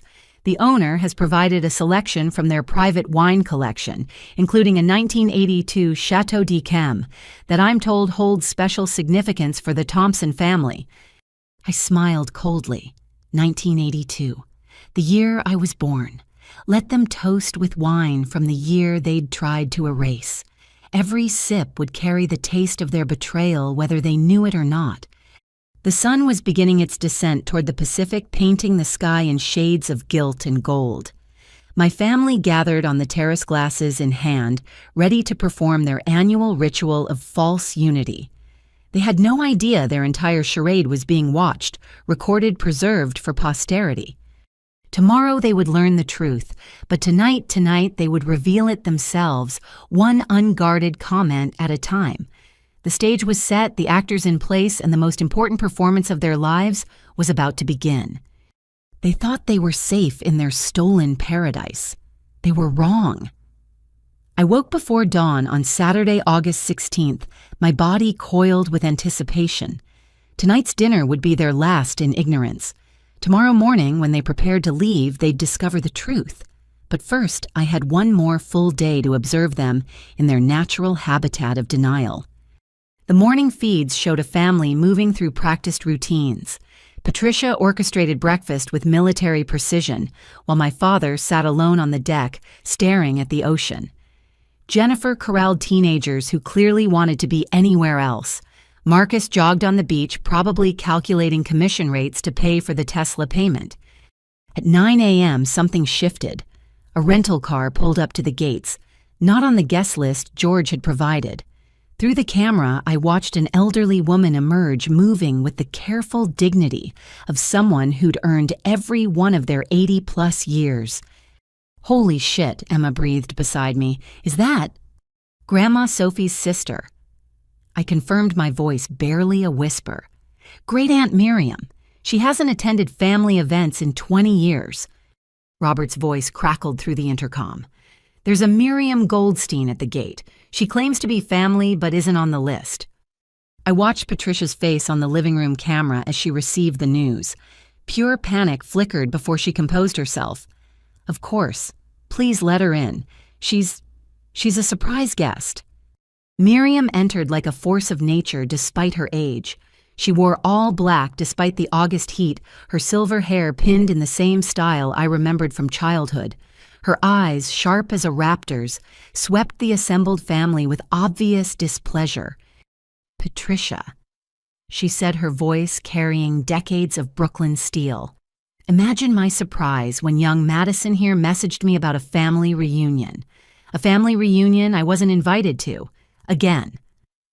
Madison stepped out from behind a pillar, phone in hand, looking like a cat who'd not only gotten the cream, but the entire dairy. "I found Great Aunt Miriam on Ancestry.com. Figured if we were having a family reunion, we should have all the family."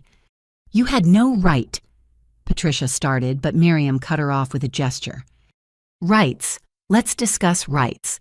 Like the right to attend my sister Sophie's funeral, the right to know why my great-niece Deborah disappeared, the right to the truth instead of the fiction you've been peddling."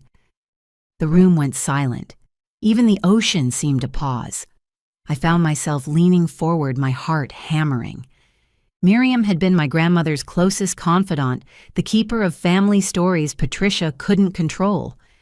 "Miriam, please," my father said weakly. "This isn't the time." "When is the time, Thomas? When we're all dead.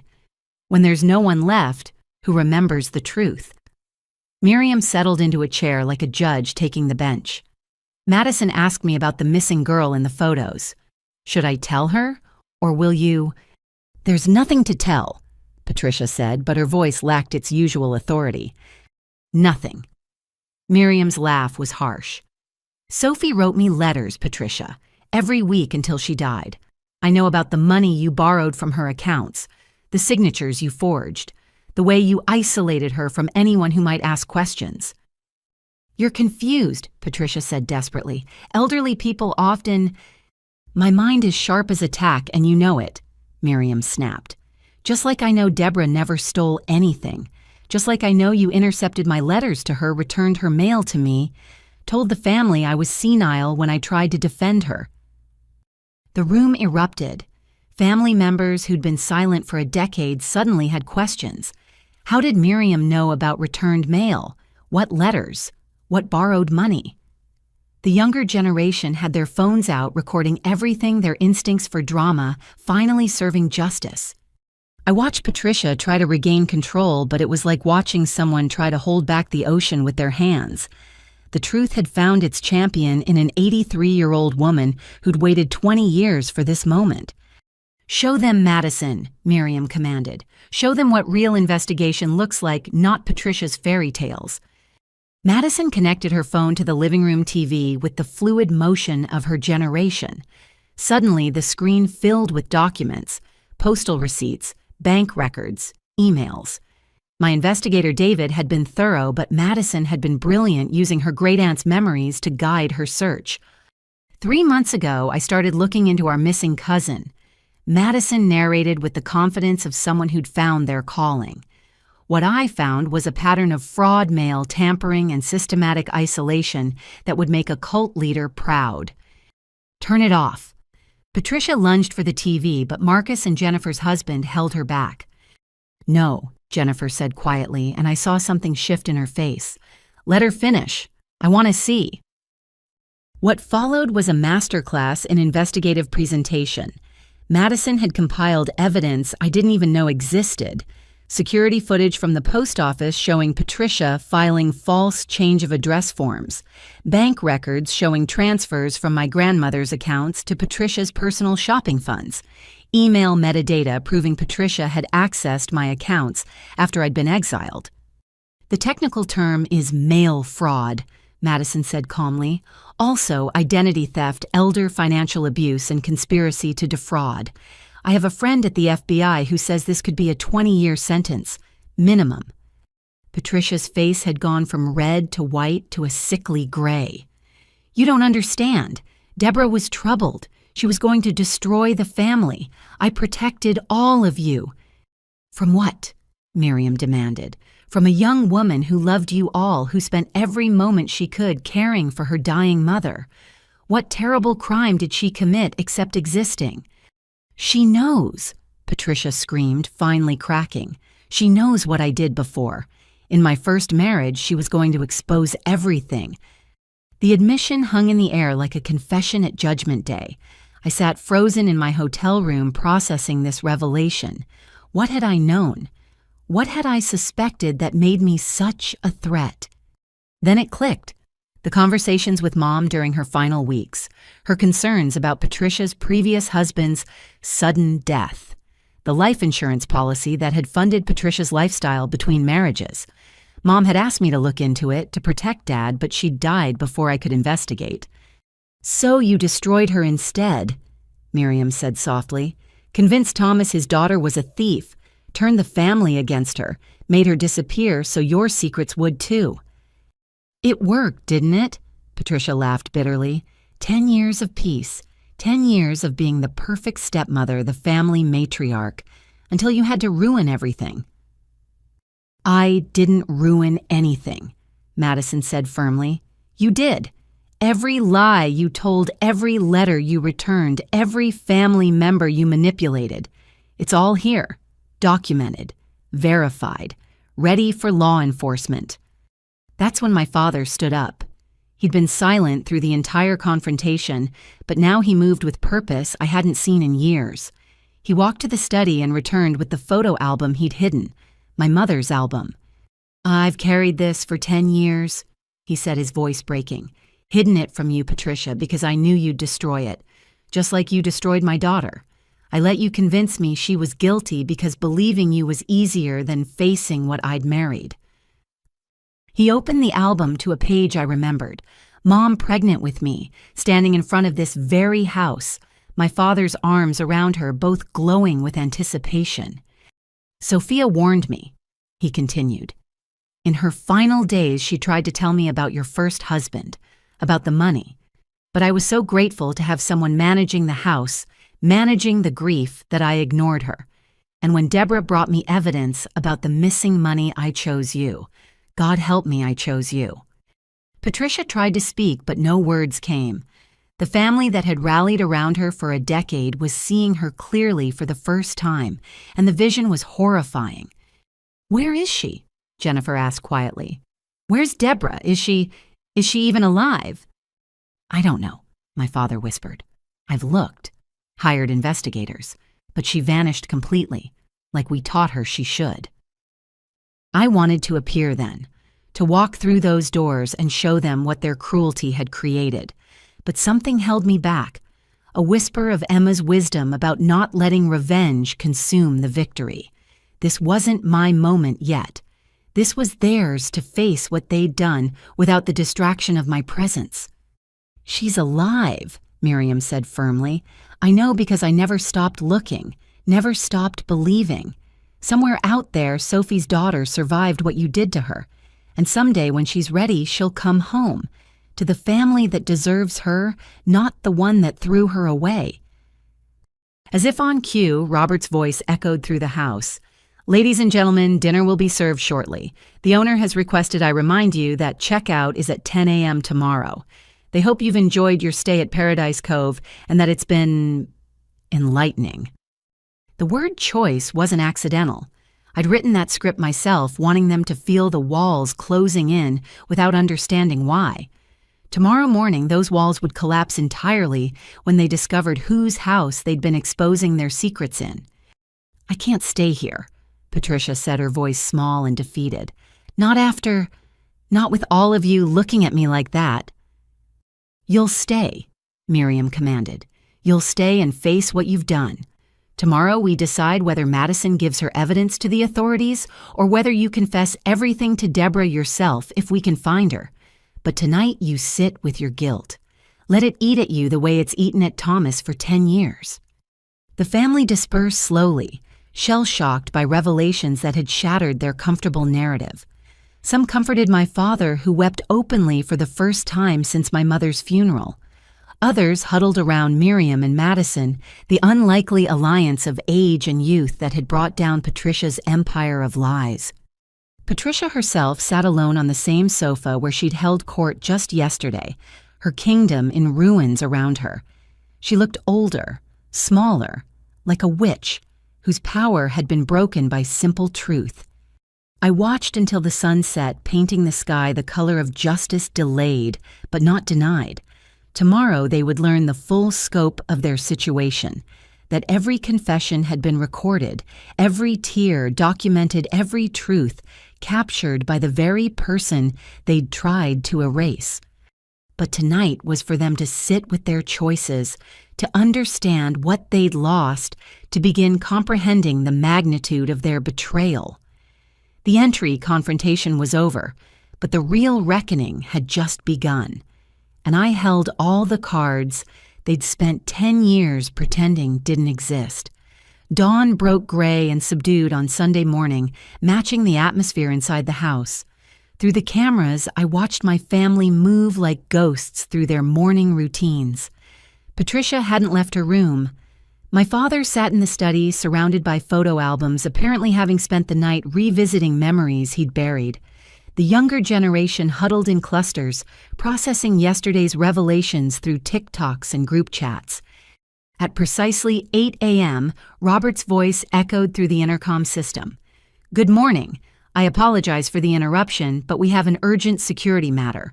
Per California state law and our insurance requirements, we need to conduct brief individual interviews regarding an incident reported last evening. Please gather in the main living room." I smiled grimly. There was no state law, no insurance requirement, but my family didn't know that, and their guilt would make them compliant. The incident was vague enough to mean anything: Madison's accusations, Patricia's breakdown, or something else entirely. They assembled slowly, looking haggard and confused. Miriam sat regally in her chosen chair, clearly planning to enjoy whatever came next. Madison had her phone ready, documenting everything. The others arranged themselves in careful clusters, Patricia notably absent until Jennifer physically retrieved her. Robert appeared in full concierge regalia, carrying an official-looking tablet and wearing an expression of professional concern. "Thank you all for cooperating.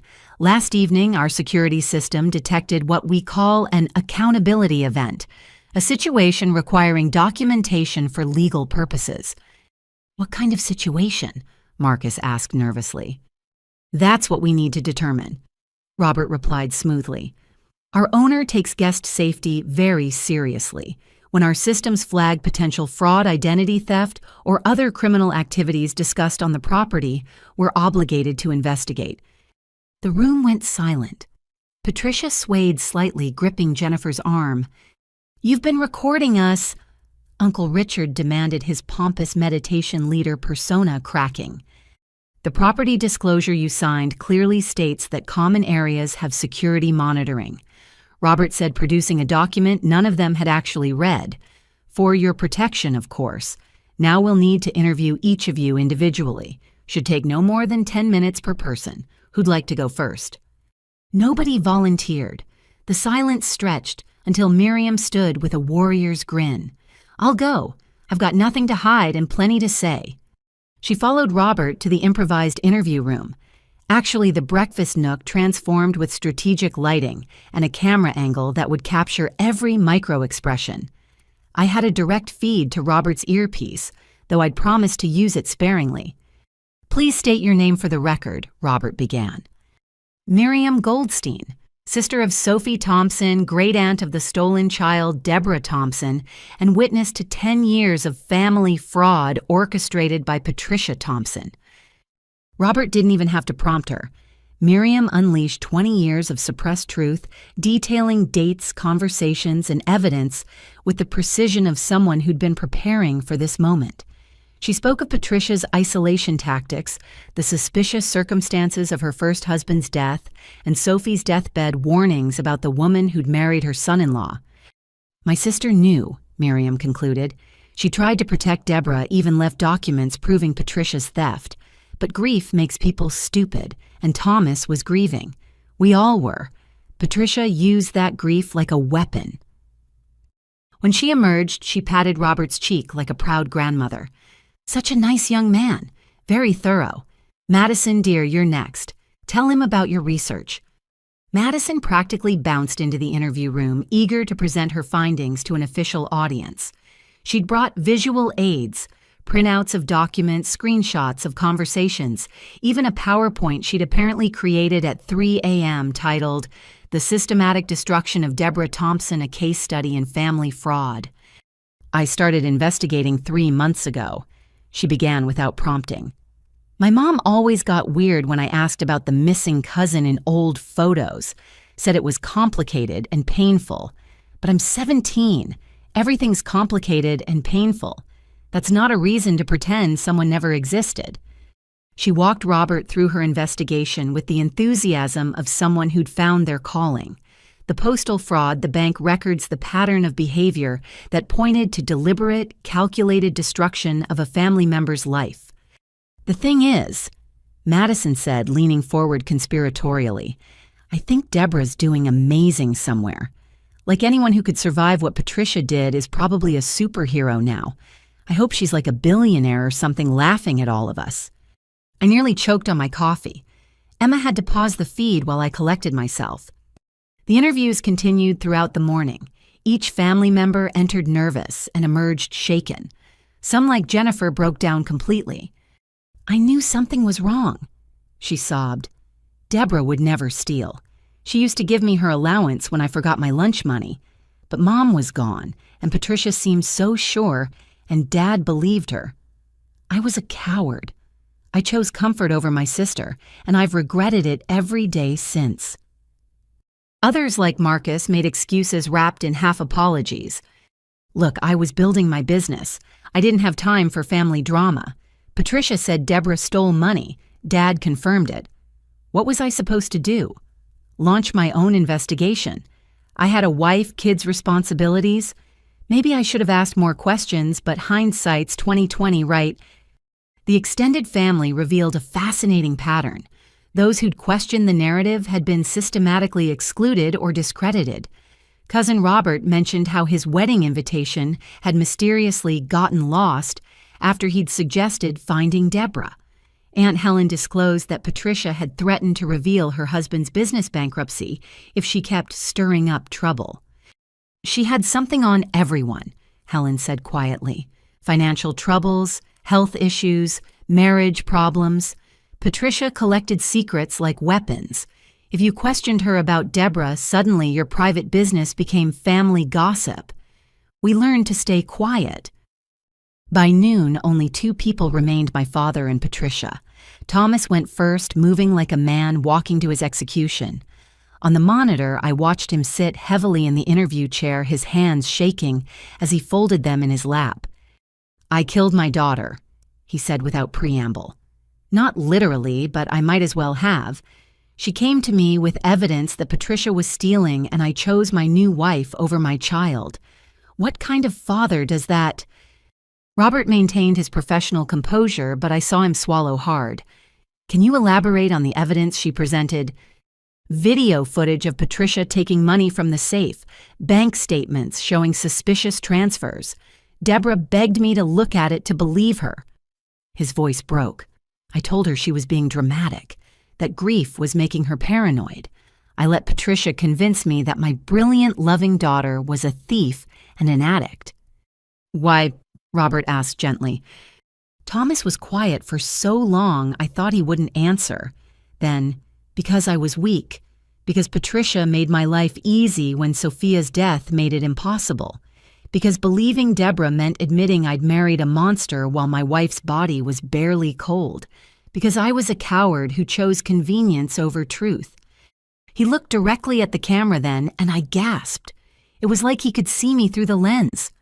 I know she's out there somewhere, my daughter. I've looked for her hired investigators, but she vanished completely. I want her to know. I want her to know I'm sorry, that I think about her every day, that I destroyed our family by choosing wrong, and I'll spend whatever time I have left trying to atone. When he emerged, he looked somehow lighter despite his tears. The truth, however painful, seemed to have lifted a weight he'd carried for a decade. Finally, it was Patricia's turn. She'd used the morning to attempt repairs. Fresh makeup, different clothes, her armor of perfectionism hastily reconstructed. But her hands shook as she sat, and her voice lacked its usual authority. "This is harassment," she began. "I don't consent to being recorded or interrogated. I want a lawyer." "This isn't a legal proceeding," Robert assured her smoothly. "Simply a security interview regarding discussions of potential criminal activity on the property. Of course, you're free to leave at any time, though checkout isn't until 10 tomorrow, so you'd be forfeiting your deposit." The mention of money made her flinch. Even now exposed and cornered, she couldn't bear the thought of financial loss. "What do you want to know?" she asked grudgingly. "Let's start with the mail fraud allegations," Robert suggested. "Multiple family members have mentioned intercepted letters, false forwarding addresses, identity theft. Can you speak to that?" "I protected this family," Patricia said, her mask cracking. "Deborah was unstable, violent. She attacked me when I confronted her about the missing money. I had bruises for weeks." "Did you file a police report about this alleged attack?" No, I didn't want to ruin her life. I just wanted her to get help." "But you did file multiple harassment complaints after she left, correct? Despite claiming you wanted to protect her." "Sending to me or sensa frisor." Patricia's jaw tightened. "She was stalking us, sending threatening messages." "The messages that handwriting analysis might prove you wrote yourself." Robert consulted his tablet as if reading official reports rather than my notes. "The ones sent from locations where you were photographed at the exact same times." "You can't prove anything," Patricia whispered.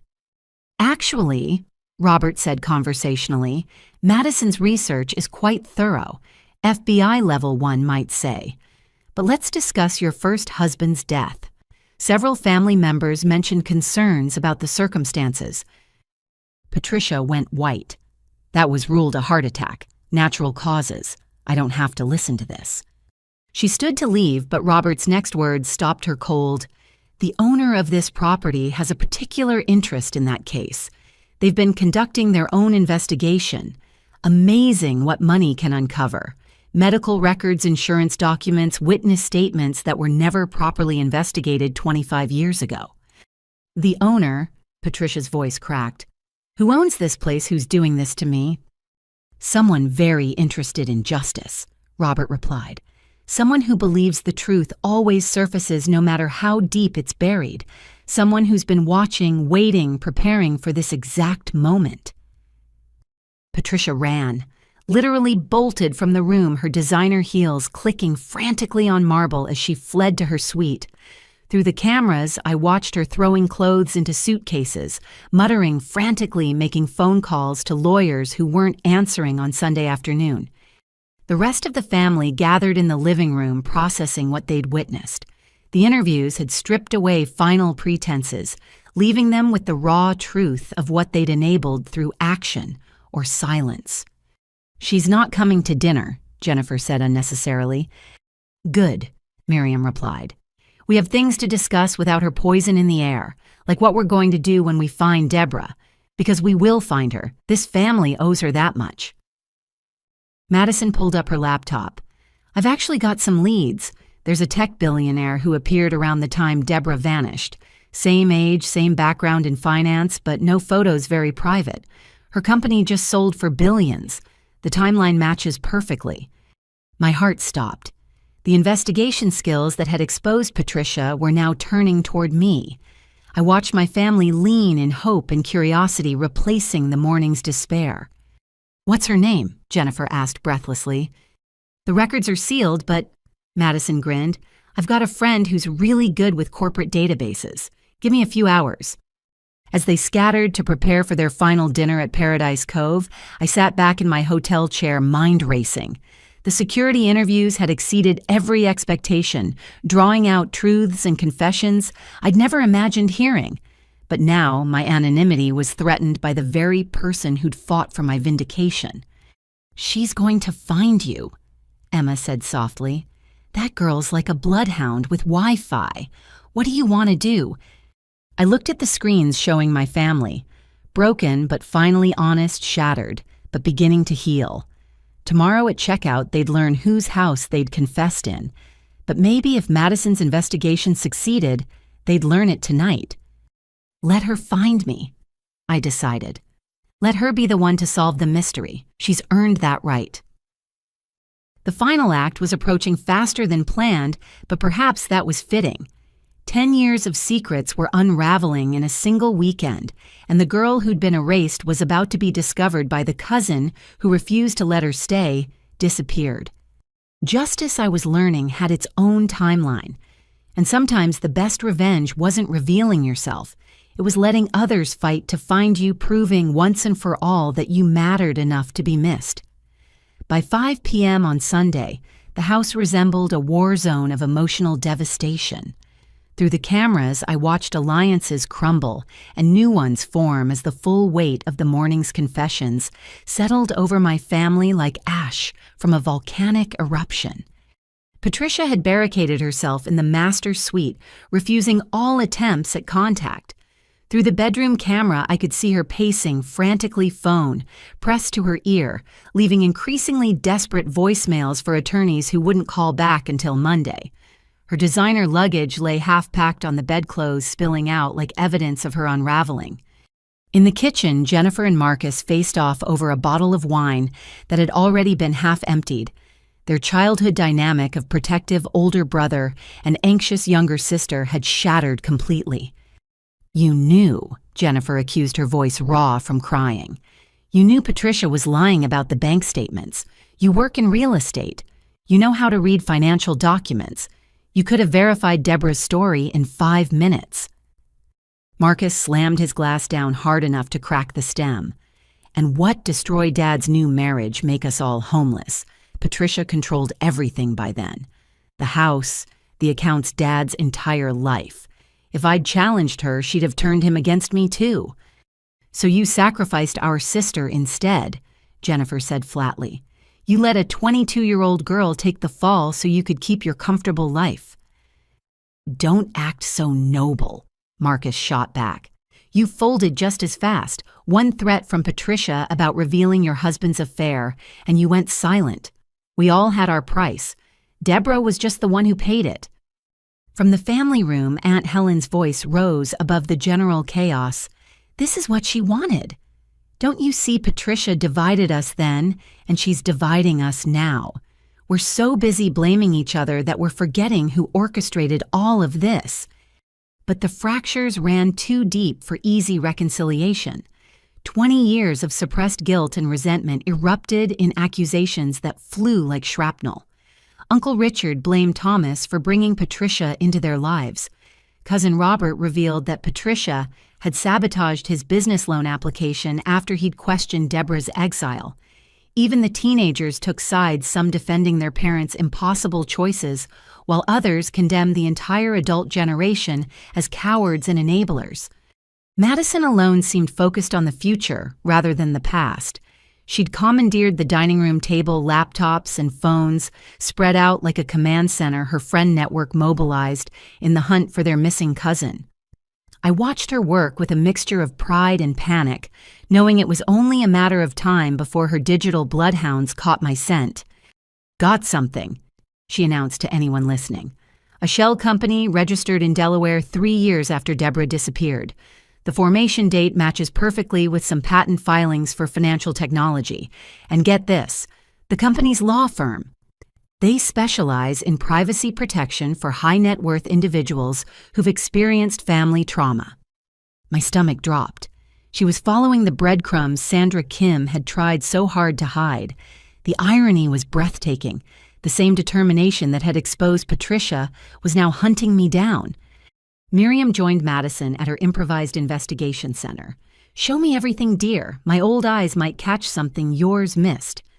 As they huddled together, the most unlikely alliance in family history, Thomas emerged from his self-imposed isolation in the study. He looked like he'd aged another decade in the past few hours, but his voice carried new determination. "Enough," he said quietly, but the word carried enough authority to silence the bickering. "We're doing exactly what we did 10 years ago, tearing each other apart instead of facing the real problem. Patricia destroyed this family, yes, but we let her. Each of us chose silence over truth, comfort over courage. Fighting among ourselves won't bring Deborah back." "Nothing will bring her back," Jennifer said bitterly. "We threw her away like garbage. Why would she ever forgive us?" "I don't expect forgiveness," Thomas replied, "but I won't stop trying to earn it. Starting with this, I'm divorcing Patricia. I've already called my attorney. She'll be removed from the house by tomorrow, and I'm pressing charges for the fraud Miriam and Madison uncovered."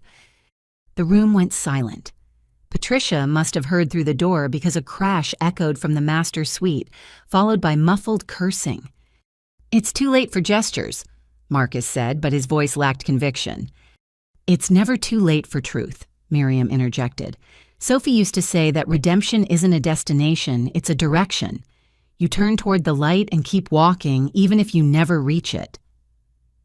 "Speaking of truth," Madison said, looking up from her screens with electric excitement, "I found her. I found Deborah."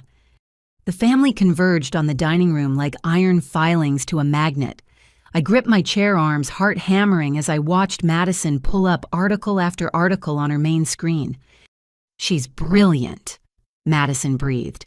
"Like actually brilliant. Founded a company called Equilibrium that democratized AI-powered investing. Sold it for $2.3 billion. She went from nothing, literally nothing, to being one of the youngest self-made billionaires in America." The family stared at the screen in stunned silence. Financial publications had written about the mysterious genius behind Equilibrium, but I'd been careful to avoid photographs, interviews, or public appearances. Still, Madison had connected enough dots to paint a picture.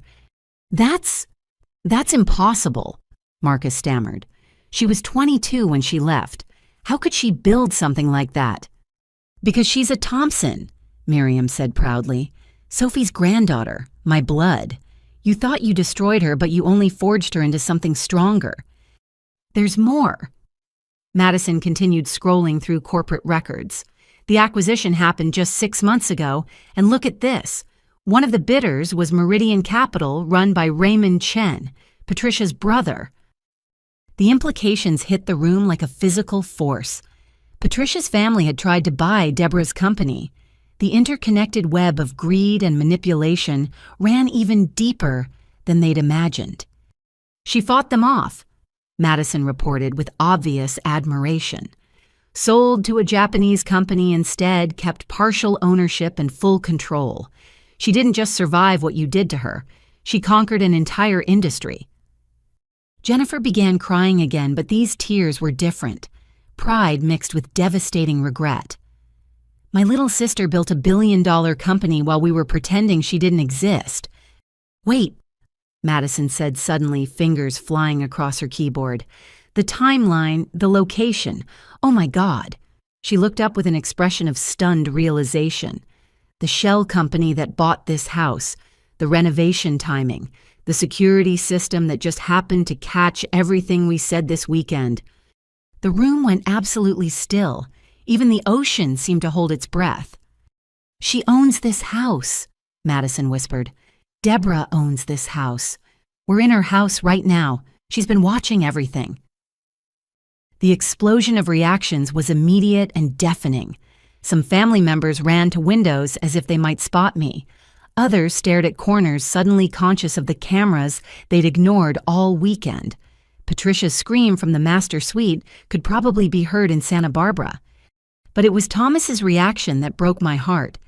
He walked slowly to the center of the room, looking up at where he correctly guessed a camera would be, and spoke directly to me.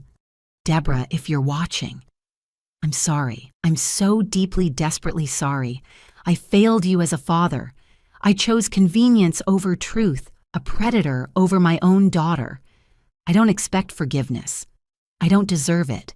But please know that not a day has passed that I haven't regretted my choice. You were the best of us, and we threw you away for nothing, for lies, for comfort, for cowardice."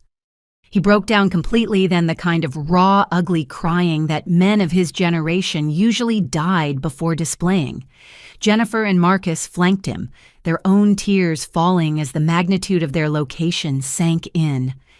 "This is why she brought us here," Helen said wonderingly.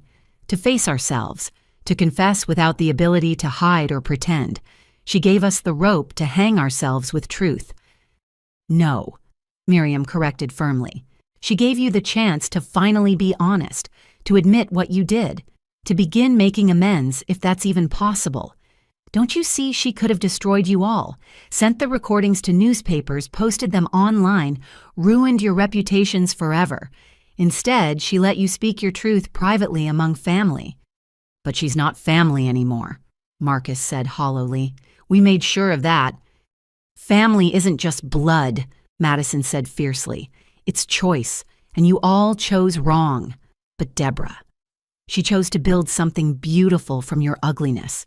She chose to become extraordinary despite your ordinary cruelty. And she chose to let you confess here in the place that meant everything to all of us instead of in a courtroom or newspaper expose." The sound of shattering glass interrupted the moment. Patricia had thrown a vase against her door, her control finally completely broken. But nobody moved to comfort her.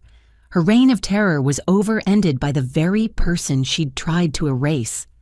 As the sun began its descent toward the Pacific painting, the sky in shades of reckoning, my family sat with the full weight of their choices. They were in my house, surrounded by my success, confronted by their failure. Some wept. Some stared into space. Some, like Madison, continued searching for any clue about where I might be watching from. "Tomorrow morning."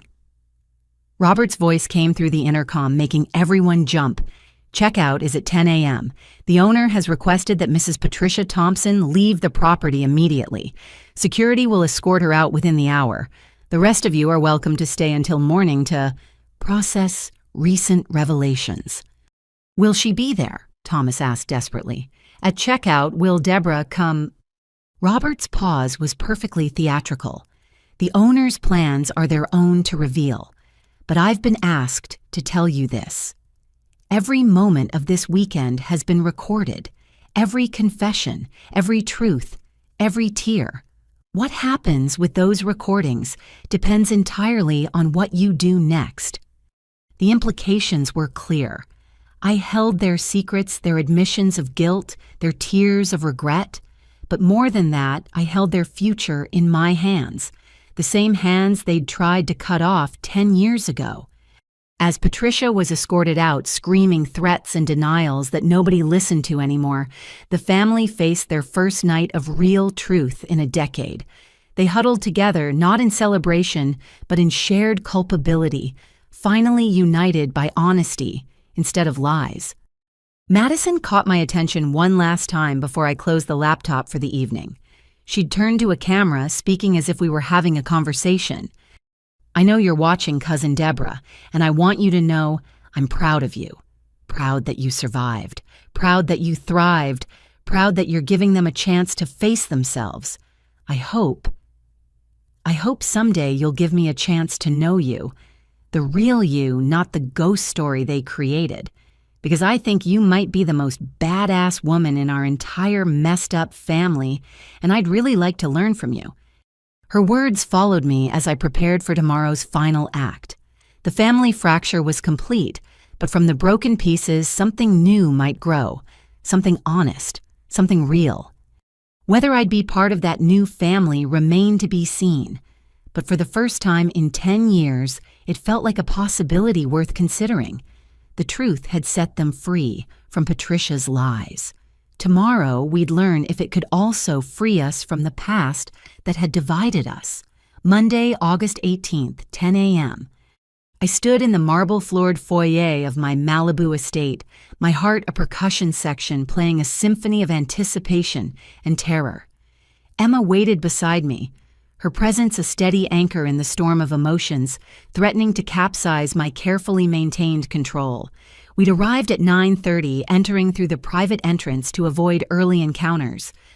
"You don't have to do this face-to-face," Emma reminded me softly.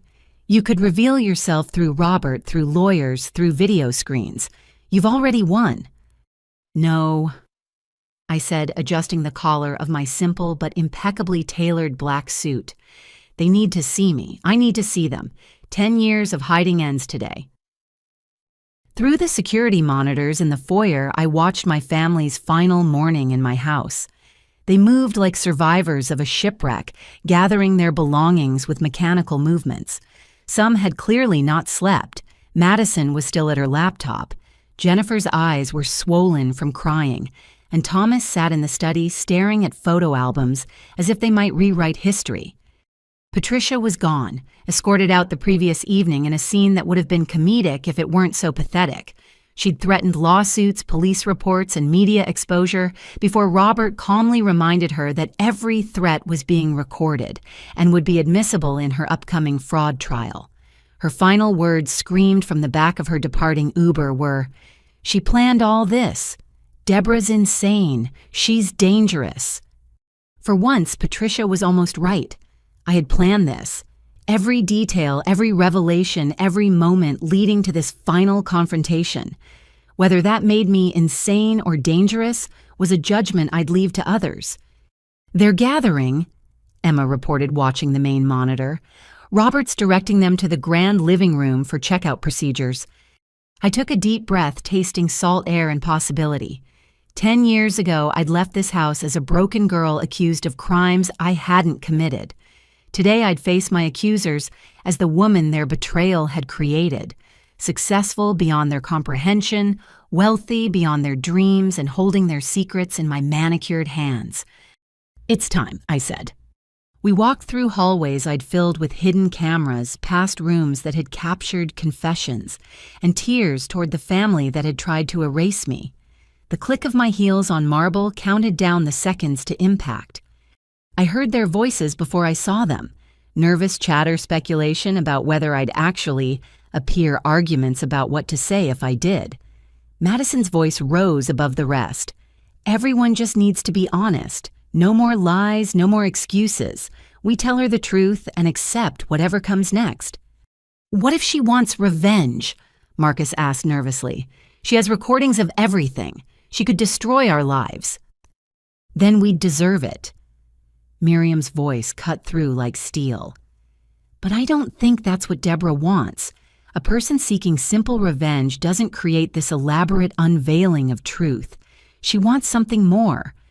I paused at the doorway, taking one last moment to prepare. Then I stepped into view. The silence was absolute. 42 faces turned toward me with expressions ranging from shock to recognition to shame. Some, like the younger cousins, clearly didn't recognize me. The broken 22-year-old they'd last seen had been replaced by a 32-year-old woman who radiated the quiet power that comes from building an empire from nothing. "Hello, family," I said, my voice carrying clearly across the space. "Welcome to my home." Thomas made a sound somewhere between a gasp and a sob. Jennifer gripped the nearest chair for support. Marcus stared as if I were a ghost made flesh, which in a way I was. The ghost of their conscience finally materialized. Madison broke the tableau first, of course. "Holy shit, you look exactly like your photos, but also completely different. Like someone leveled up your entire existence. I mean that as a compliment." Despite everything, I felt my lips twitch toward a smile. "Thank you, Madison. Your investigation skills are impressive. If you ever want a job in corporate intelligence, call me. Deborah." Thomas stepped forward, then stopped as if hitting an invisible wall. "You're here. You're really here." "I've been here all weekend." I replied evenly, watching, listening, learning who my family became in my absence, or perhaps learning who you always were. Jennifer burst into tears. We're sorry. We're so sorry. I know that means nothing after what we did, but... Stop. I held up a hand. I didn't reveal myself for apologies. Those are words, and I've heard enough words. I'm here to discuss actions. I moved further into the room, Emma shadowing me protectively. Robert stood by the fireplace, no longer the obsequious concierge, but clearly security his posture, suggesting military training. The power dynamic had shifted entirely. This was my territory, my rules. Let's start with facts, I continued. Patricia Thompson systematically destroyed my life with your help. Each of you made choices that enabled her campaign. You believed lies without investigation. You chose comfort over truth. You let a young woman who'd just lost her mother disappear rather than risk your own positions.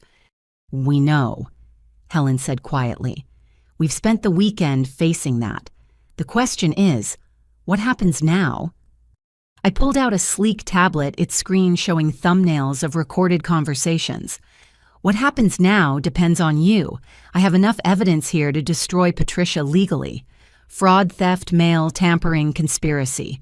She'll spend her remaining years in prison if I choose to pursue it. Do it, Marcus said immediately. She deserves everything coming to her. Easy for you to say now, I observed. Where was this righteousness 10 years ago when it mattered? He flinched as if slapped. I was weak, selfish, wrong, but I'm trying to be better now. Trying? I repeated, tasting the word. An interesting choice. You're all trying now that the truth is undeniable. But what about when it was hard? When standing up for me meant risking something? There's no excuse. Thomas said, his voice rough with emotion. I failed you in every way a father could fail a daughter. I don't expect forgiveness. I don't deserve it. But if there's any way to make amends, any action that could begin to repair the damage, tell me, and I'll do it. I studied him. This man who'd chosen a predator over his own child. The decade had aged him, but more than that, it had hollowed him. The recording showed he'd been carrying his guilt, but seeing it etched on his face was different. Madison, I said, turning to my young cousin, you did something none of them could do. You questioned the narrative. You investigated. You fought for truth despite pressure to stop. Why? She shrugged with teenage nonchalance that didn't quite hide her intensity. It didn't make sense. The story they told about you, evil drug addict thief. But then all these weird details that didn't fit. Returned mail, no police reports, no evidence except Patricia's word. I've watched enough true crime to know that when stories don't make sense, someone's lying. And if they'd threatened you, I pressed. If Patricia had leverage over you like she did the others, Madison's chin lifted. Then I'd have burned it all down. Some things are more important than comfort. Family's supposed to mean something. Truth's supposed to matter. Yes, I said softly. It is. I turned to address the room at large. Here's what's going to happen. Patricia will face justice. I've already sent the evidence to the authorities. The FBI will be arresting her within days for mail fraud and identity theft. The investigation into her first husband's death will be reopened. She'll never manipulate another family again. Good, Miriam said with savage satisfaction. Sophie would dance on her grave. As for the rest of you, I continued, you have a choice. The recordings from this weekend will remain private if, and only if, you meet my conditions. The room tensed. Here was the revenge they'd feared, the pound of flesh I'd demand for their betrayal. First, I said, full financial restitution. Not to me. I've built more wealth than this entire family combined, but to causes that matter. Each of you will donate to organizations supporting family fraud, victims equal to whatever you gained from my absence. The inheritance portions that went to you instead of me, the family business opportunities I was excluded from, all of it goes to help others. Done, Jennifer said immediately. Whatever the amount, Second, I continued public acknowledgement, not of my success, I don't need your validation, but of what you did. Each of you will write a statement admitting your role in believing and spreading Patricia's lies. These won't be published, but they'll exist. The truth finally documented. Marcus nodded slowly. We owe you that. We owe the truth that much. Third, I said, my voice softening slightly, therapy. Real therapy, not the performative kind Patricia suggested to make you feel better about abandoning me. You'll work with specialists in family trauma and manipulation. You'll learn how someone like Patricia could turn you against your own blood, because if you don't understand how it happened, you'll let it happen again. All reasonable, Thomas said eagerly. More than reasonable. Is there a fourth condition? I looked at him, this broken man who'd been my hero before becoming my betrayer. The fourth isn't a condition, it's an opportunity. I'm starting a foundation, the Sophie Thompson Foundation for Family Justice. It will help families torn apart by manipulation and lies. I'm putting in $100 million. If you want to be part of it, if you want to honor my mother's memory by preventing what happened to us from happening to others, you're welcome to join me. The room erupted in eager agreements, promises of involvement, pledges of commitment. But I held up my hand again. Not now, I said firmly. You don't get to jump from betrayal to redemption in a single weekend. You'll do the work first, the restitution, the acknowledgments, the therapy. In a year, if you've shown genuine change, we'll discuss the foundation. This isn't a quick fix. It's a long road back to anything resembling trust. What about us? Madison asked. The cousins who were kids when this happened. We didn't betray you. We didn't even know you existed until recently. I smiled genuinely for the first time. You're welcome in my life whenever you choose. You didn't create this situation, and you've shown more courage in uncovering it than the adults showed in a decade. My door is open to you. What about me? Miriam asked, though her eyes suggested she already knew the answer. You never stopped believing in me, I said, emotion finally creeping into my voice. You fought when everyone else folded. You're not just welcome, you're family, the real kind based on loyalty and truth. I looked around the room one last time at these people who'd shaped my life through their cruelty and cowardice. They looked smaller than my memories, diminished by their choices, but also somehow more human. The monsters of my nightmares had become flawed, weak people who'd chosen wrong when tested. This house, I said, gesturing to the walls that had witnessed so much, will no longer host Thompson family reunions. That tradition died with your betrayal. But maybe if you do the work, if you prove that people can change, we might build new traditions, based on truth instead of lies, courage instead of comfort. I turned to leave, then paused. One more thing. The recipes in the kitchen, the photo albums in the study, the games in the closet, take them. They belong to the family we used to be. Maybe they'll remind you of what we lost when you chose Patricia over me. Emma and I walked toward the door, my family frozen behind us like a tableau of regret. But Thomas's voice stopped me at the threshold.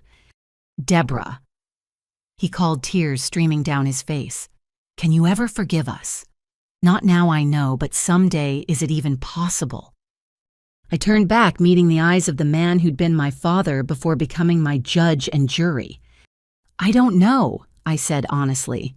Forgiveness isn't mine to give or withhold yet. I'm still becoming whoever I'll be after what you did to me. Ask me in a year after you've done the work, after you've proven change is possible, after I've had time to heal from wounds you pretended didn't exist. That's more than we deserve, he whispered. Yes, I agreed. It is. I left them then, walking out of my house and into the morning sun. Behind me, I left a family shattered by truth, but just possibly ready to rebuild on stronger foundations.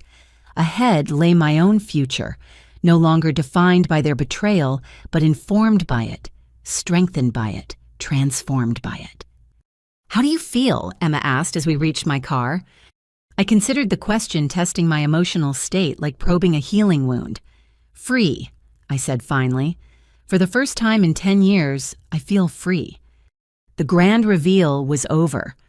I'd shown them who their cruelty had created, given them a path toward redemption, and set boundaries that protected my hard-won peace. Whether they'd walk that path remained to be seen, but it was no longer my responsibility to guide them. I was Deborah Thompson, daughter, sister, cousin billionaire, survivor. I was all of these things, and none of them. I was whoever I chose to be next, unencumbered by their lies or my need for their truth. As we drove away from Paradise Cove, I didn't look back. The past had been confronted. The future waited bright with possibility and free from the shadows of family who'd tried to erase me, but had only succeeded in forging me into something unbreakable. The ghost of Deborah Thompson was finally laid to rest. In her place stood a woman who'd learned that sometimes the greatest revenge isn't destroying those who hurt you. It's becoming someone they could never have imagined, then giving them the chance to earn a place in your extraordinary life. Whether they'd earn it was their story to write. Mine had already moved on to better chapters. 6 weeks had passed since the Paradise Cove confrontation, and autumn was painting Los Angeles in subtle shades of change. I sat in my downtown office, not Equilibrium's old headquarters, but the new space I'd claimed for the Sophie Thompson Foundation. Floor-to-ceiling windows overlooked a city of millions each, with their own stories of family betrayal and redemption. The morning news played silently on a wall-mounted screen showing Patricia being led into federal court in handcuffs. Her designer suit couldn't hide the orange jumpsuit underneath, and her perfectly styled hair couldn't distract from the defeat in her eyes. The FBI had been thorough. Mail fraud, wire fraud, identity theft, elder financial abuse. The investigation into her first husband's death had been reopened after new evidence surfaced. She was facing 40 years minimum. The reporters are calling it the Mansion Confession Case, Emma said, entering with coffee and a stack of documents. Apparently, the fact that she was caught by hidden cameras in a Malibu estate has captured public imagination. I'd kept my name out of the media, but the story was too sensational to contain entirely. A stepmother who systematically destroyed her stepdaughter's life, only to be exposed during a family reunion at the victim's secretly owned mansion. It had all the elements of a primetime drama. My phone buzzed with a scheduled reminder, Jennifer Thompson, 2 p.m. therapy report. The conditions I'd set were being met with varying degrees of compliance and success. I opened the secure folder containing the family's progress reports. Jennifer had thrown herself into therapy with the fervor of someone desperate for absolution. Her therapist noted significant breakthroughs in understanding how her conflict avoidance had enabled Patricia's abuse.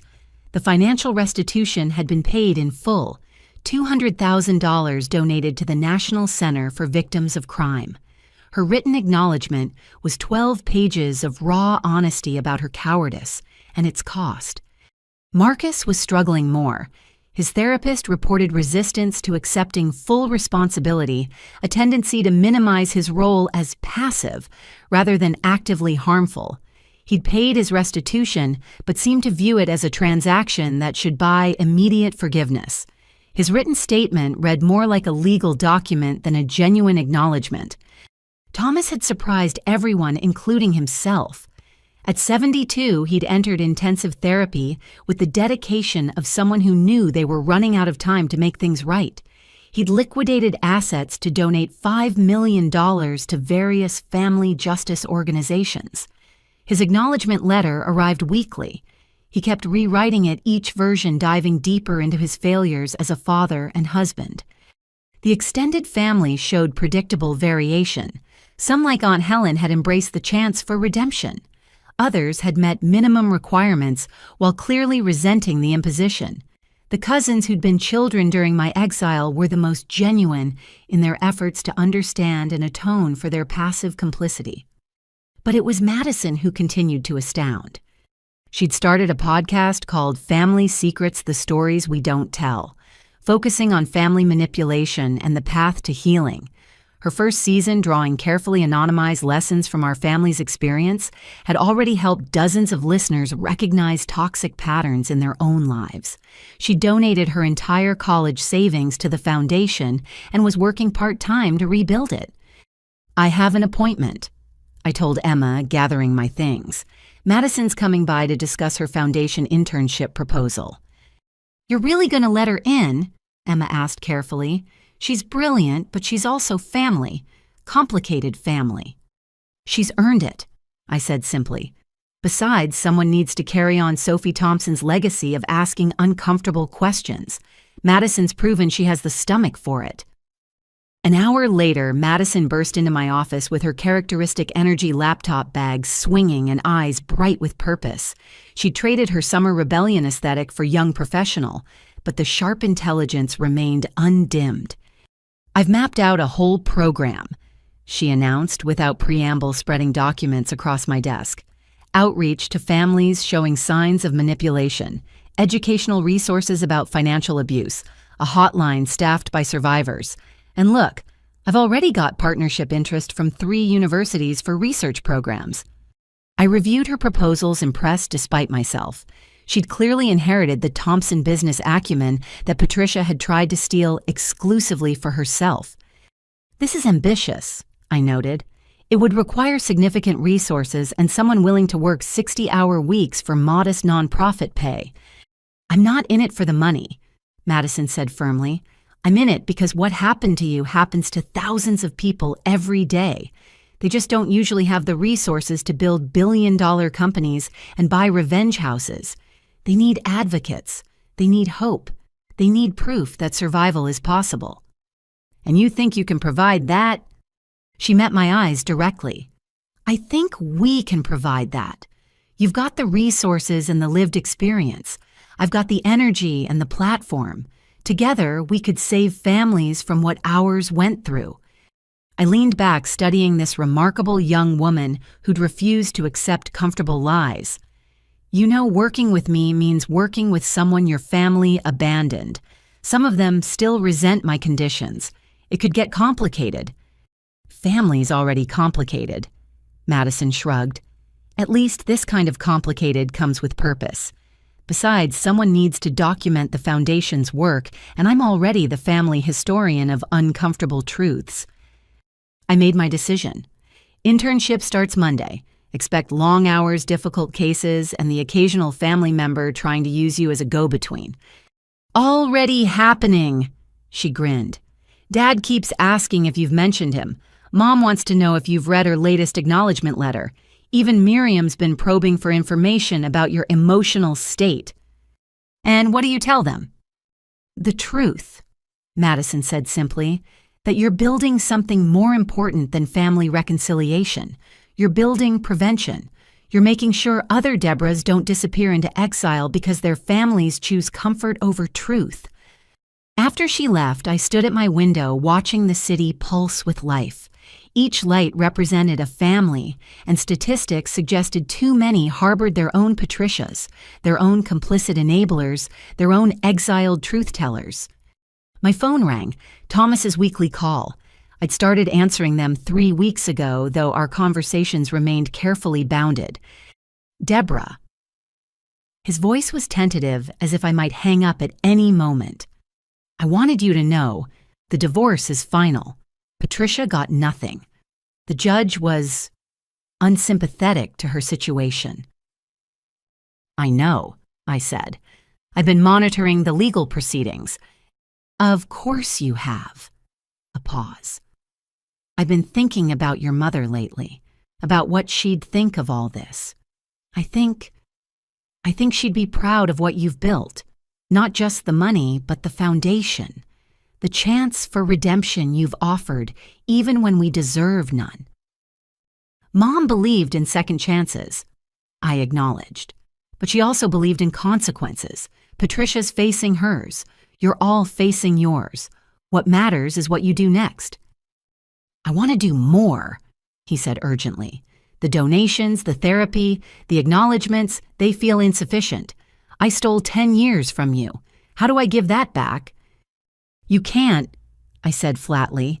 Time doesn't work that way, but you can make sure the next 10 years are different. You can support the foundation's work. You can speak publicly about how manipulation happens in good families. You can be the father to others that you failed to be to me. Would you... He started again. Would you ever consider having dinner, not as father and daughter? I know I destroyed that, but as two people working toward the same goal, I considered it. The anger that had burned for a decade had cooled to something more useful, determination to prevent others' suffering. And perhaps there was room not for the relationship we'd lost, but for something new, something built on truth rather than assumption. Maybe, I said finally, ask me again in 6 months, after the Foundation's first major initiative launches, after you've proven this isn't just about earning forgiveness, but about genuine change. That's more than I dared hope, he said quietly. Thank you. After ending the call, I returned to the Foundation's work. Grant proposals to review partnerships to establish survivors to support. The empire I'd built from exile was being transformed into a shield for others facing similar betrayal. Patricia would spend her remaining years in prison, but her true punishment was seeing her victim thrive beyond her wildest fears. Every news story about the Foundation's work, every family saved from manipulation, every truth told instead of buried, all of it stood as testament to her failure to destroy me. The reckoning was ongoing not just for my family, but for all families harboring toxic secrets. Some would embrace the painful path to truth. Others would cling to comfortable lies until those lies consumed them. But now there were resources examples and hope for those brave enough to choose differently. I thought of Sophie Thompson, my mother, who'd seen through Patricia, too late to save herself, but had planted seeds of truth that eventually bloomed. The Foundation bearing her name would be her true memorial, not a gravestone marking where she died, but a living testament to the values she'd tried to instill. Ready for the board meeting? Emma asked, returning with a fresh stack of files. The Survivors Advocacy Group wants to discuss expanding the emergency housing program. Ready, I confirmed, gathering my materials. As we walked to the conference room, I caught my reflection in polished steel elevator doors. The woman staring back bore little resemblance to the 22-year-old who'd fled Paradise Cove in tears. That girl had been destroyed. This woman had been forged in the fire of that destruction, emerging stronger, sharper, and dedicated to ensuring no one else faced that flame alone. The reckoning continued rippling outward from my family to touch lives we'd never know. Patricia had taught me that one person's cruelty could destroy a life, but she'd also inadvertently taught me that one person's determination could save thousands. As I entered the conference room full of advocates and survivors, I smiled. Patricia thought she'd won when she drove me into exile. She had no idea she was creating her own worst nightmare.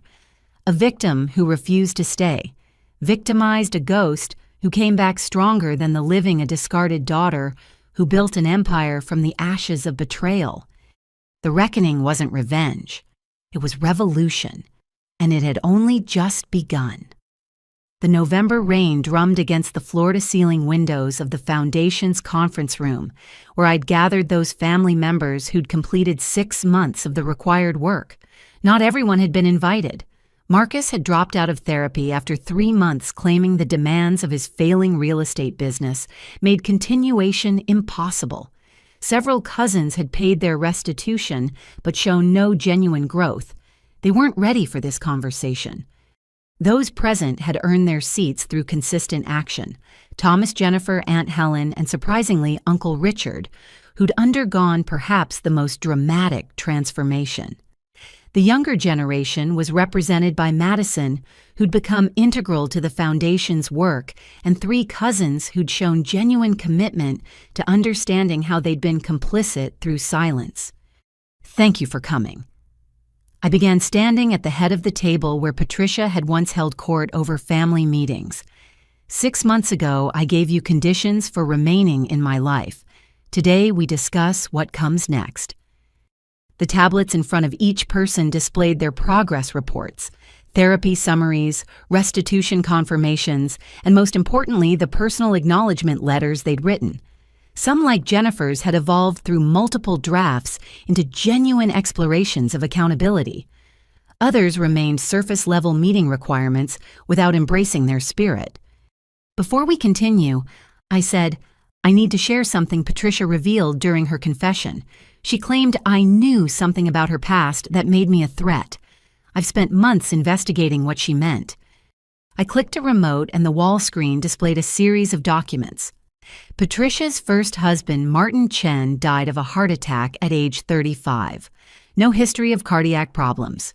Patricia was the sole beneficiary of a $2 million life insurance policy purchased just 6 months before his death. The room tensed as I continued. My mother, in her final weeks, asked me to look into Patricia's background. She'd noticed inconsistencies in stories about Martin's death. I just started researching when Mom died, and then Patricia struck first with her accusations. She destroyed me not because of what I'd found, but because of what she feared I might find. Dear God, Helen whispered, she killed him. The case has been reopened based on new evidence. I confirmed.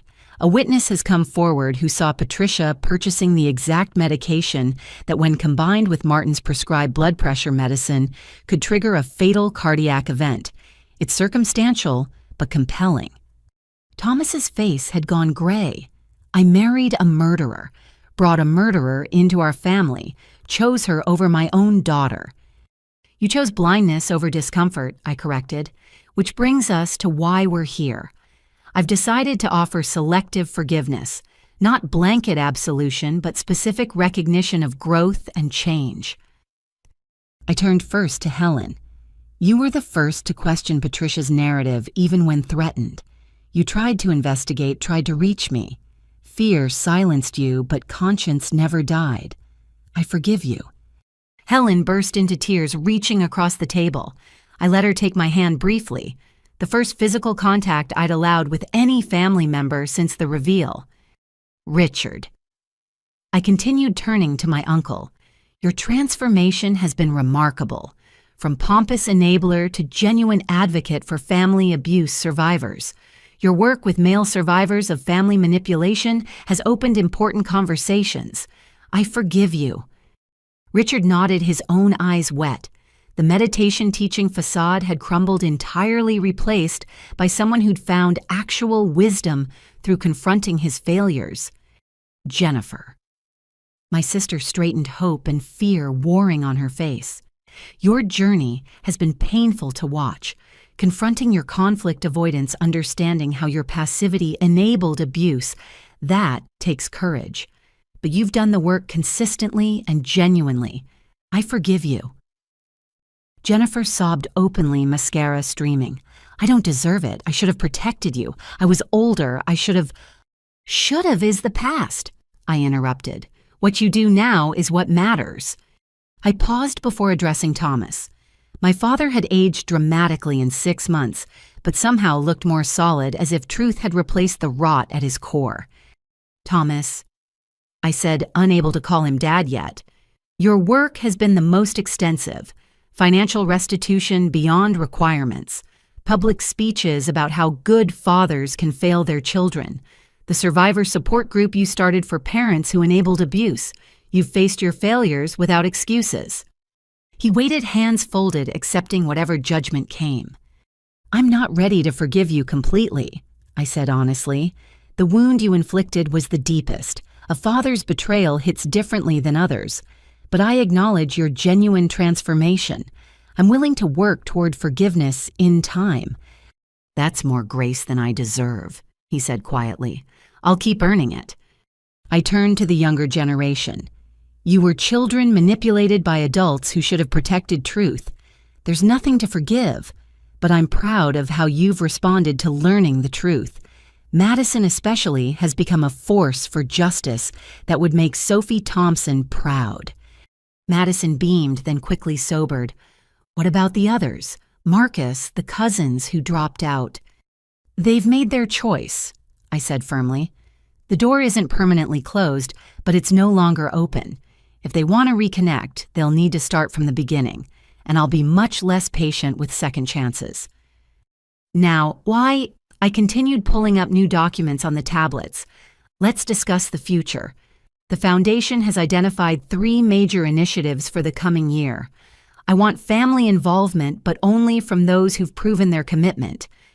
What followed was the first real family meeting we'd had in over a decade, not about maintaining lies or managing Patricia's manipulations, but about building something meaningful.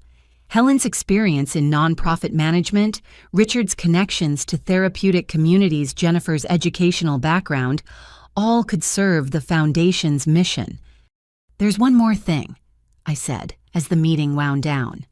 Next month is the anniversary of Mom's death. I'll be visiting her grave for the first time since Patricia barred me from the funeral. Those who've earned forgiveness are welcome to join me.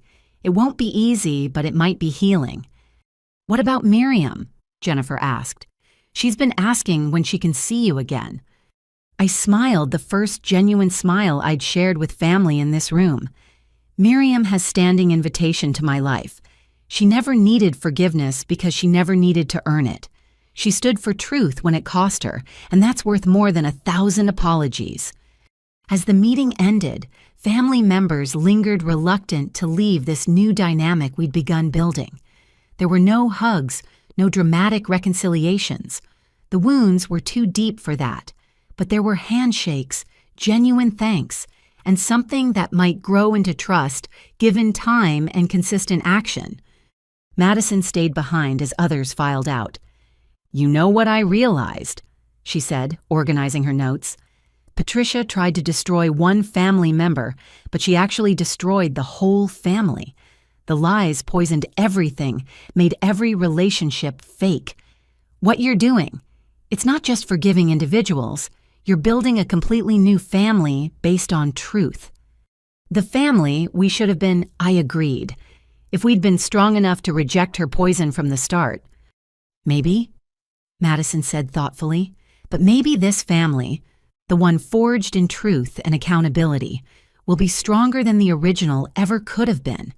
No more comfortable lies, no more enabling silence, just truth even when it hurts. That night, I returned to Paradise Cove alone. The house stood empty now, the cameras removed the staged perfection, replaced by genuine emptiness. I walked through rooms that had witnessed both my childhood joy and my adult triumph, feeling the weight of both.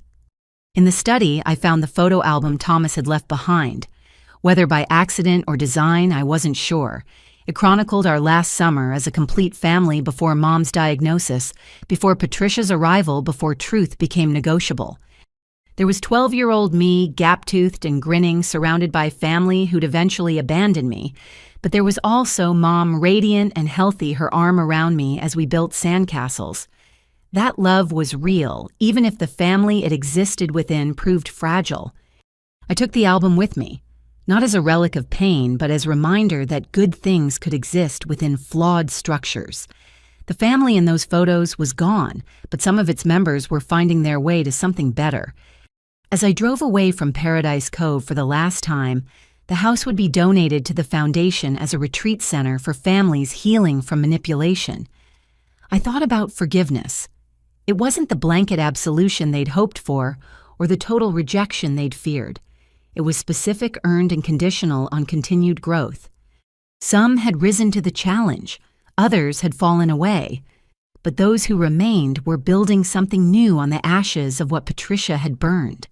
Not a restoration of the old family, but an evolution into something more conscious, more honest, more worthy of the legacy Sophie Thompson had tried to leave. The selective forgiveness was complete. What grew from it would depend on daily choices to prioritize truth over comfort, accountability over ease. I'd given them the tools and the chance. Whether they'd build something worthy of full reconciliation remained to be seen. But for the first time in a decade, it felt possible. And possibility, I'd learned, was the first step toward healing. February brought unexpected warmth to Southern California, and with it an invitation I'd been both dreading and anticipating. Thomas had called the night before, his voice carefully neutral. "Deborah, I know this might be presumptuous, but we're having a gathering. Not a reunion. We know those days are gone. Just a meal. The ones who've done the work. Miriam's insisting on cooking, and she threatened to show up at your office with soup if you don't come." I'd laughed despite myself. Miriam's chicken soup had been legendary in our family, and she wielded it like emotional warfare. Now I stood outside Thomas's house, my childhood home, for the first time in over a decade. The prosecutor in Patricia's case had released it from evidence, and Thomas had spent months removing every trace of her presence. Still, my hand hesitated on the doorbell. "You can do this," Emma said beside me. She'd insisted on coming as moral support, though she'd wait in the car unless needed. "They're not the same people who betrayed you." "Neither am I," I replied and pressed the bell.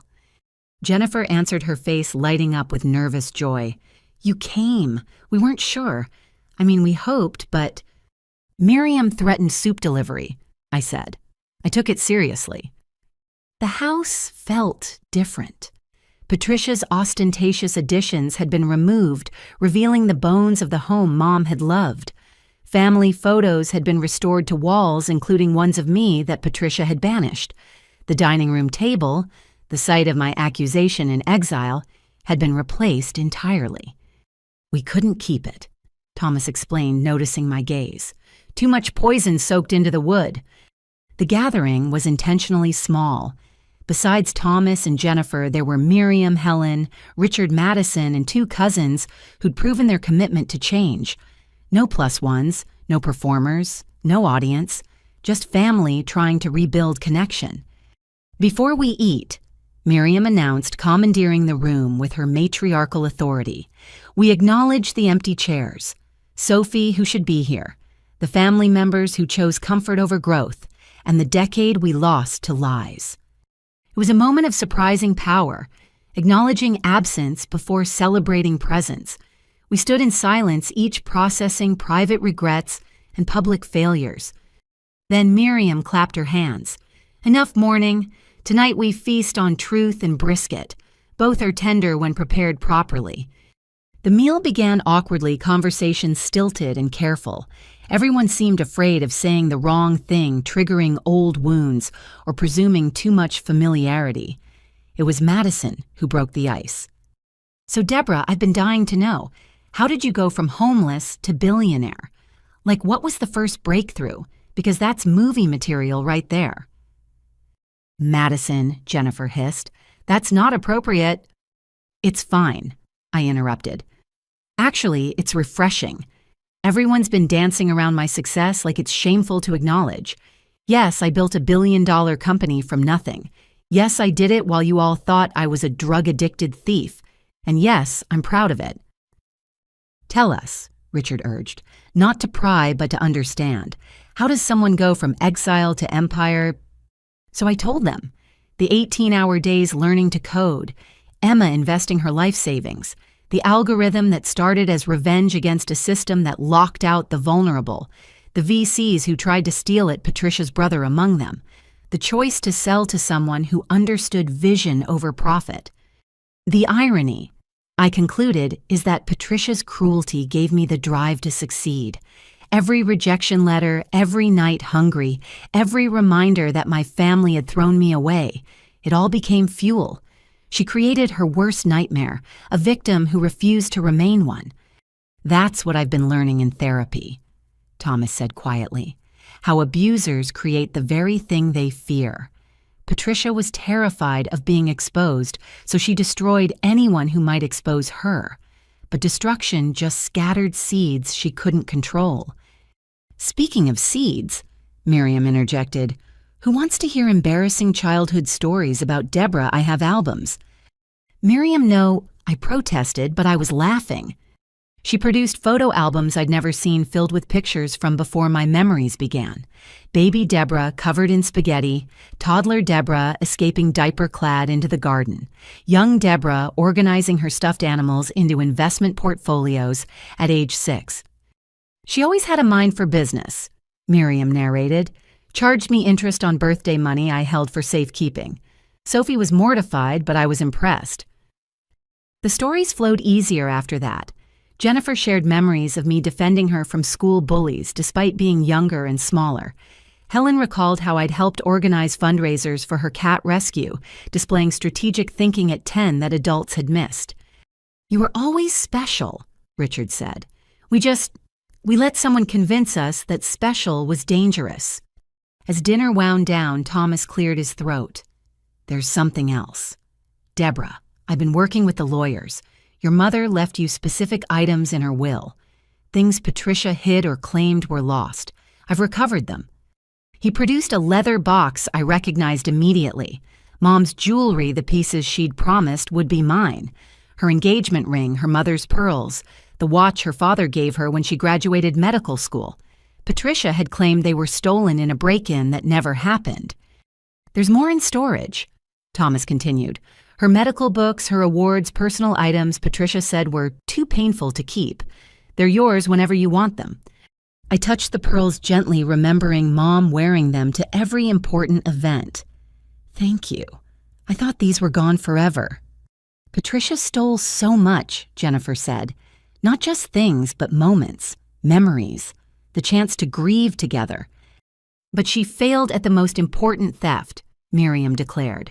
"She tried to steal Deborah's future, and look how that turned out. She tried to steal our family's capacity for truth, but here we are speaking it. She tried to steal Sophie's legacy, but the foundation ensures it lives on."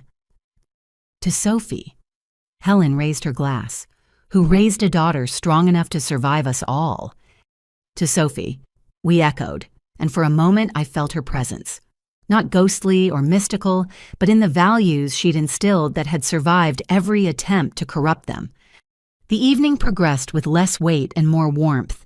Madison livestreamed parts to her followers with permission, showing that family healing was possible, but not pretty or quick. The younger cousins asked about internships at the foundation. Plans were made for future gatherings, small, intentional, truth-based.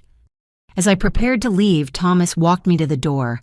"I know this doesn't fix everything. One dinner can't repair 10 years, but I hope it's a start." "It is," I assured him. "Not a return to what was, that's gone. But maybe the beginning of something better, something chosen rather than assumed." Jennifer hugged me at the door, the first embrace I'd allowed from her since exile. "I love you," she whispered. "I've always loved you. I just loved my comfort more, and I'll regret that forever." "Regret is only useful if it changes behavior," I replied. "You're changing. That matters more than perpetual self-flagellation." Miriam insisted on sending me home with enough food for a week and threats to check that I ate it. "You're still too skinny. Billionaires need to eat too." As Emma drove us away, I sat quietly processing the evening. It hadn't been the reunion Patricia had forbidden me from attending. It was something rarer, a gathering of people who'd faced their failures and chosen growth over comfort. "How do you feel?" Emma asked. "Hopeful," I said, surprising myself. "Not naive hope. I know who they are and what they're capable of. But hope that people can change, that families can evolve, that truth can triumph over convenient lies." "That's the real victory," Emma observed. "Not the money or the revenge, but proving that healing is possible." My phone buzzed with messages from family members thanking me for coming, sharing photos from dinner, making tentative plans. Each text was a small bridge across the chasm Patricia had created. Later that night, I sat in my home office surrounded by success Patricia never imagined possible. On my desk sat 3 items the AI algorithm that had built my fortune, the foundation papers ensuring Mom's legacy, and now her pearls, recovered from the woman who'd tried to steal everything. The true reunion wasn't about returning to the past, but creating a future where truth mattered more than comfort, where accountability preceded forgiveness, where family was earned through actions, not assumed through blood. Patricia remained in federal prison. Her appeals exhausted her reign of terror, reduced to a cautionary tale. But her victims, all of us, were writing a different story. One where the destroyed daughter became a builder of foundations, where the silenced family found their voices, where the exile returned not for revenge, but for the chance to create something better from the ruins. Tomorrow would bring more work. Foundation meetings, survivor support, the endless task of preventing other Patricias from destroying other families. But tonight, I'd sat at a table with people who'd chosen growth over guilt, truth over tales. It wasn't the family I'd lost. It was the family we were choosing to become. And for the first time since that horrible October night, when Patricia's lies shattered everything that felt like enough, the ghost of the girl they'd exiled was finally at peace. In her place sat a woman who'd learned that sometimes the greatest triumph isn't revenge, but the courage to let people earn redemption. The true reunion hadn't been about returning home, but about building a new one, brick by truthful brick. Thanksgiving arrived with unusual Southern California rain, washing the coast clean and turning the mountains emerald green. 6 months had passed since that first tentative dinner, and the family that gathered at Paradise Cove bore little resemblance to the one that had arrived in August, full of lies and comfortable delusions. I stood in the kitchen that had been Patricia's domain, now filled with the chaotic warmth of genuine preparation. Miriam commanded the stoves like a general directing Jennifer and Helen in preparations that filled the house with sense of home. Madison live-streamed the cooking process, her Healing for the Holidays series, having gained a devoted following of families navigating their own reconciliations. More butter, Miriam declared. Healing requires calories. The house had been transformed from a monument to revenge into the Foundation's first retreat center. Families torn apart by manipulation could stay here working with therapists while surrounded by the same beauty that had witnessed our own reckoning. The irony wasn't lost on anyone. Patricia's crime scene had become a place of restoration. Through the kitchen windows, I watched Thomas and Richard setting tables on the covered terrace. They worked in companionable silence, two men who'd learned that toxic masculinity included enabling abuse through passive complicity. Their survivor support group for enabling fathers had grown to 3 chapters proof that our story wasn't unique. "You're thinking too hard," Emma observed, appearing at my elbow with coffee. She'd become family in every way that mattered, the sister who'd stood by me when blood relations failed. "I'm thinking about circles," I replied. "How we're back in this house at another family gathering, but everything's different." "Everything's honest," she corrected. "That makes all the difference." The early arrivals included cousins who'd earned their way back through consistent work. Young Lucy, now in college studying social work, hugged me with tears in her eyes. "I kept that birthday card," she whispered, "the one Patricia returned. It reminded me that you existed even when everyone pretended you didn't." By noon, 23 people had gathered. A careful selection of those who'd done the work and the new additions who'd never known the poisoned version of our family. Jennifer's daughters, away at college during the August revelation, had processed their mother's complicity and chosen connection over condemnation. Richard's son brought his boyfriend, testing whether this new family's acceptance ran deeper than words. "Before we eat," I announced, standing where Patricia had once held court, "I want to acknowledge someone who can't be here. My mother, Sophie Thompson, believed in the power of truth and the possibility of redemption. She saw through Patricia, too late to save herself, but trusted that truth would eventually surface. This foundation bearing her name has helped 47 families escape manipulation this year. Mom's legacy lives not in the lies told about her final wishes, but in the lives saved by honoring her real values." To Sophie, the room chorused glasses raising in genuine tribute rather than performed ceremony. The meal progressed with the controlled chaos of real family gatherings. Conversations overlapped, children demanded attention, and minor disasters were handled with laughter rather than Patricia's rigid perfectionism. When gravy spilled on the tablecloth, Jennifer just shrugged. "Tables can be cleaned, moments can't be reclaimed." Speaking of moments, Madison announced, pulling out her phone with theatrical flair. "I have news. Remember that documentary producer who contacted me about our story? Netflix wants to do a limited series. Full creative control to us, focusing on family reconciliation rather than sensationalism." The table erupted in mixed reactions. Some were thrilled at the possibility of helping others through our story. Others worried about privacy, about reopening wounds that had barely begun to heal. "What do you think, Deborah?" Thomas asked. "It's your story more than anyone's." "It's our story," I corrected. "And I think Mom would want us to share it if it helps even one family recognize the Patricia in their midst. But everyone has veto power. One no, and we decline." The discussion that followed exemplified how far we'd come. Concerns were raised respectfully, heard fully, and addressed honestly. No one bulldozed objections or manipulated emotions. In the end, we agreed to move forward carefully with therapeutic support and full control over the narrative. "Patricia's going to hate this," someone mentioned, then caught themselves. "Sorry, I know we don't." "It's okay to acknowledge her existence," I said firmly. "Pretending she never happened is just another form of denial. She's in prison facing justice for her crimes. What she thinks about our healing is irrelevant." As the afternoon progressed, smaller groups formed naturally. The younger generation gathered around Madison, brainstorming ways to use social media for family healing. The older adults discussed the foundation's expansion plans.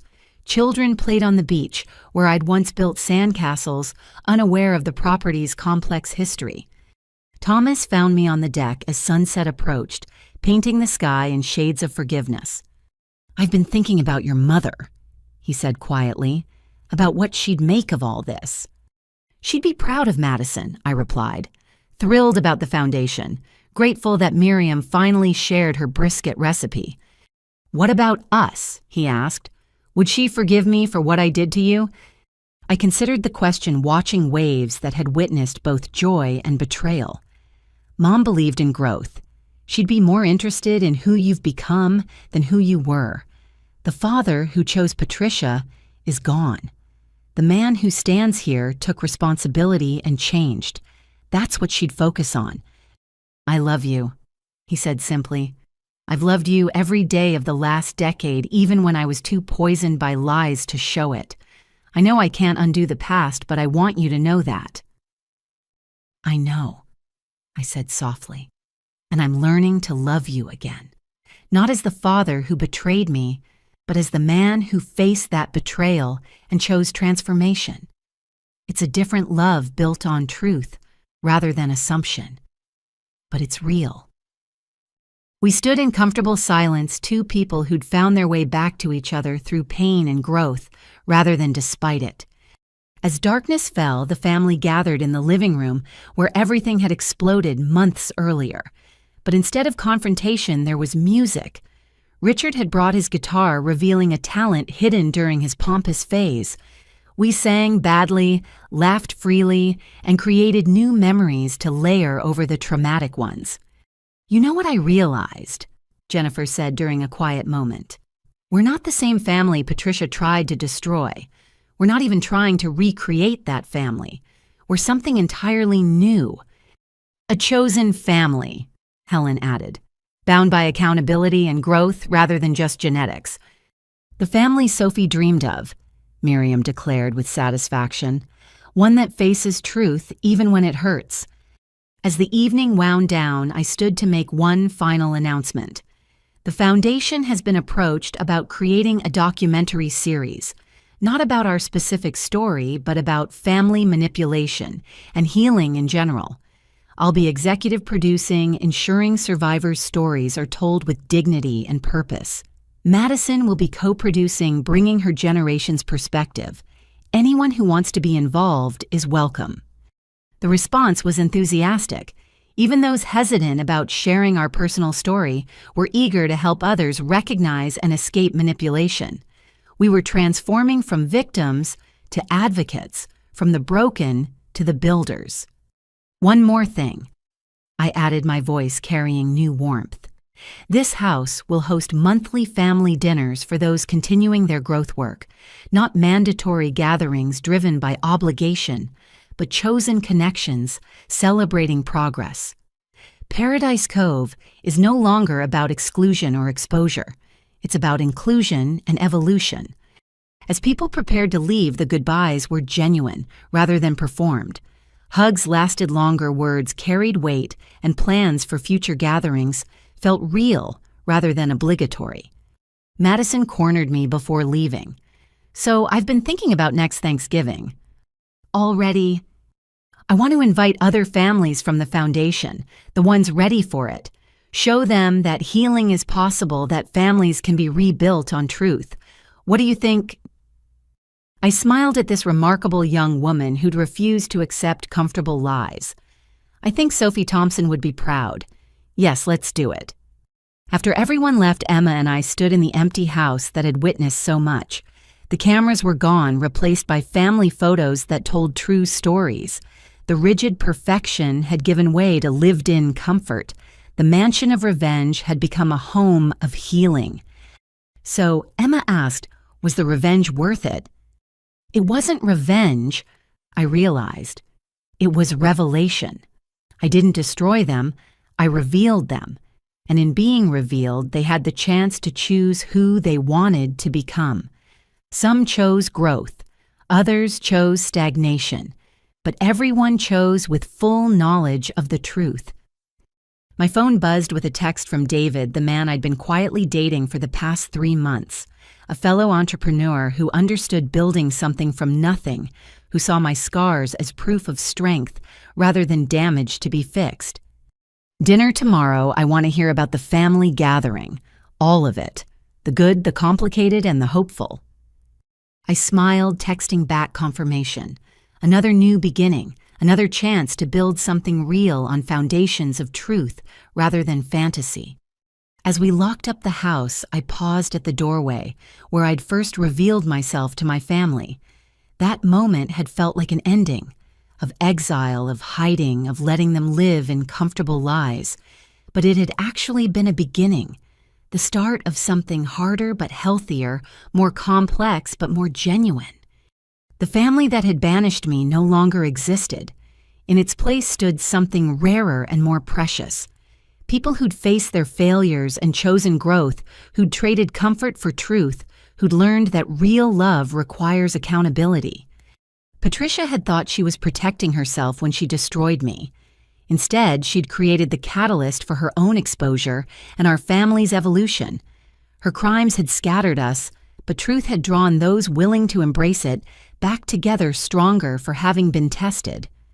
I thought of viewers who might learn from our story, families who might recognize their own Patricias before the damage grew irreversible. Our pain could become their prevention, our healing their hope. The rain had stopped, leaving the air clean and full of possibility. As Emma drove us away from Paradise Cove, I didn't look back. The past had been confronted, processed, and integrated. The future stretched ahead, bright with purpose and rich with connection. The girl they'd exiled was gone. The woman who'd sought revenge had evolved. In her place stood someone who understood that the greatest triumph wasn't destroying those who'd hurt you, but building something beautiful from the wreckage. Not just surviving betrayal, but transforming it into fuel for helping others. Not just exposing lies, but creating spaces where truth could flourish.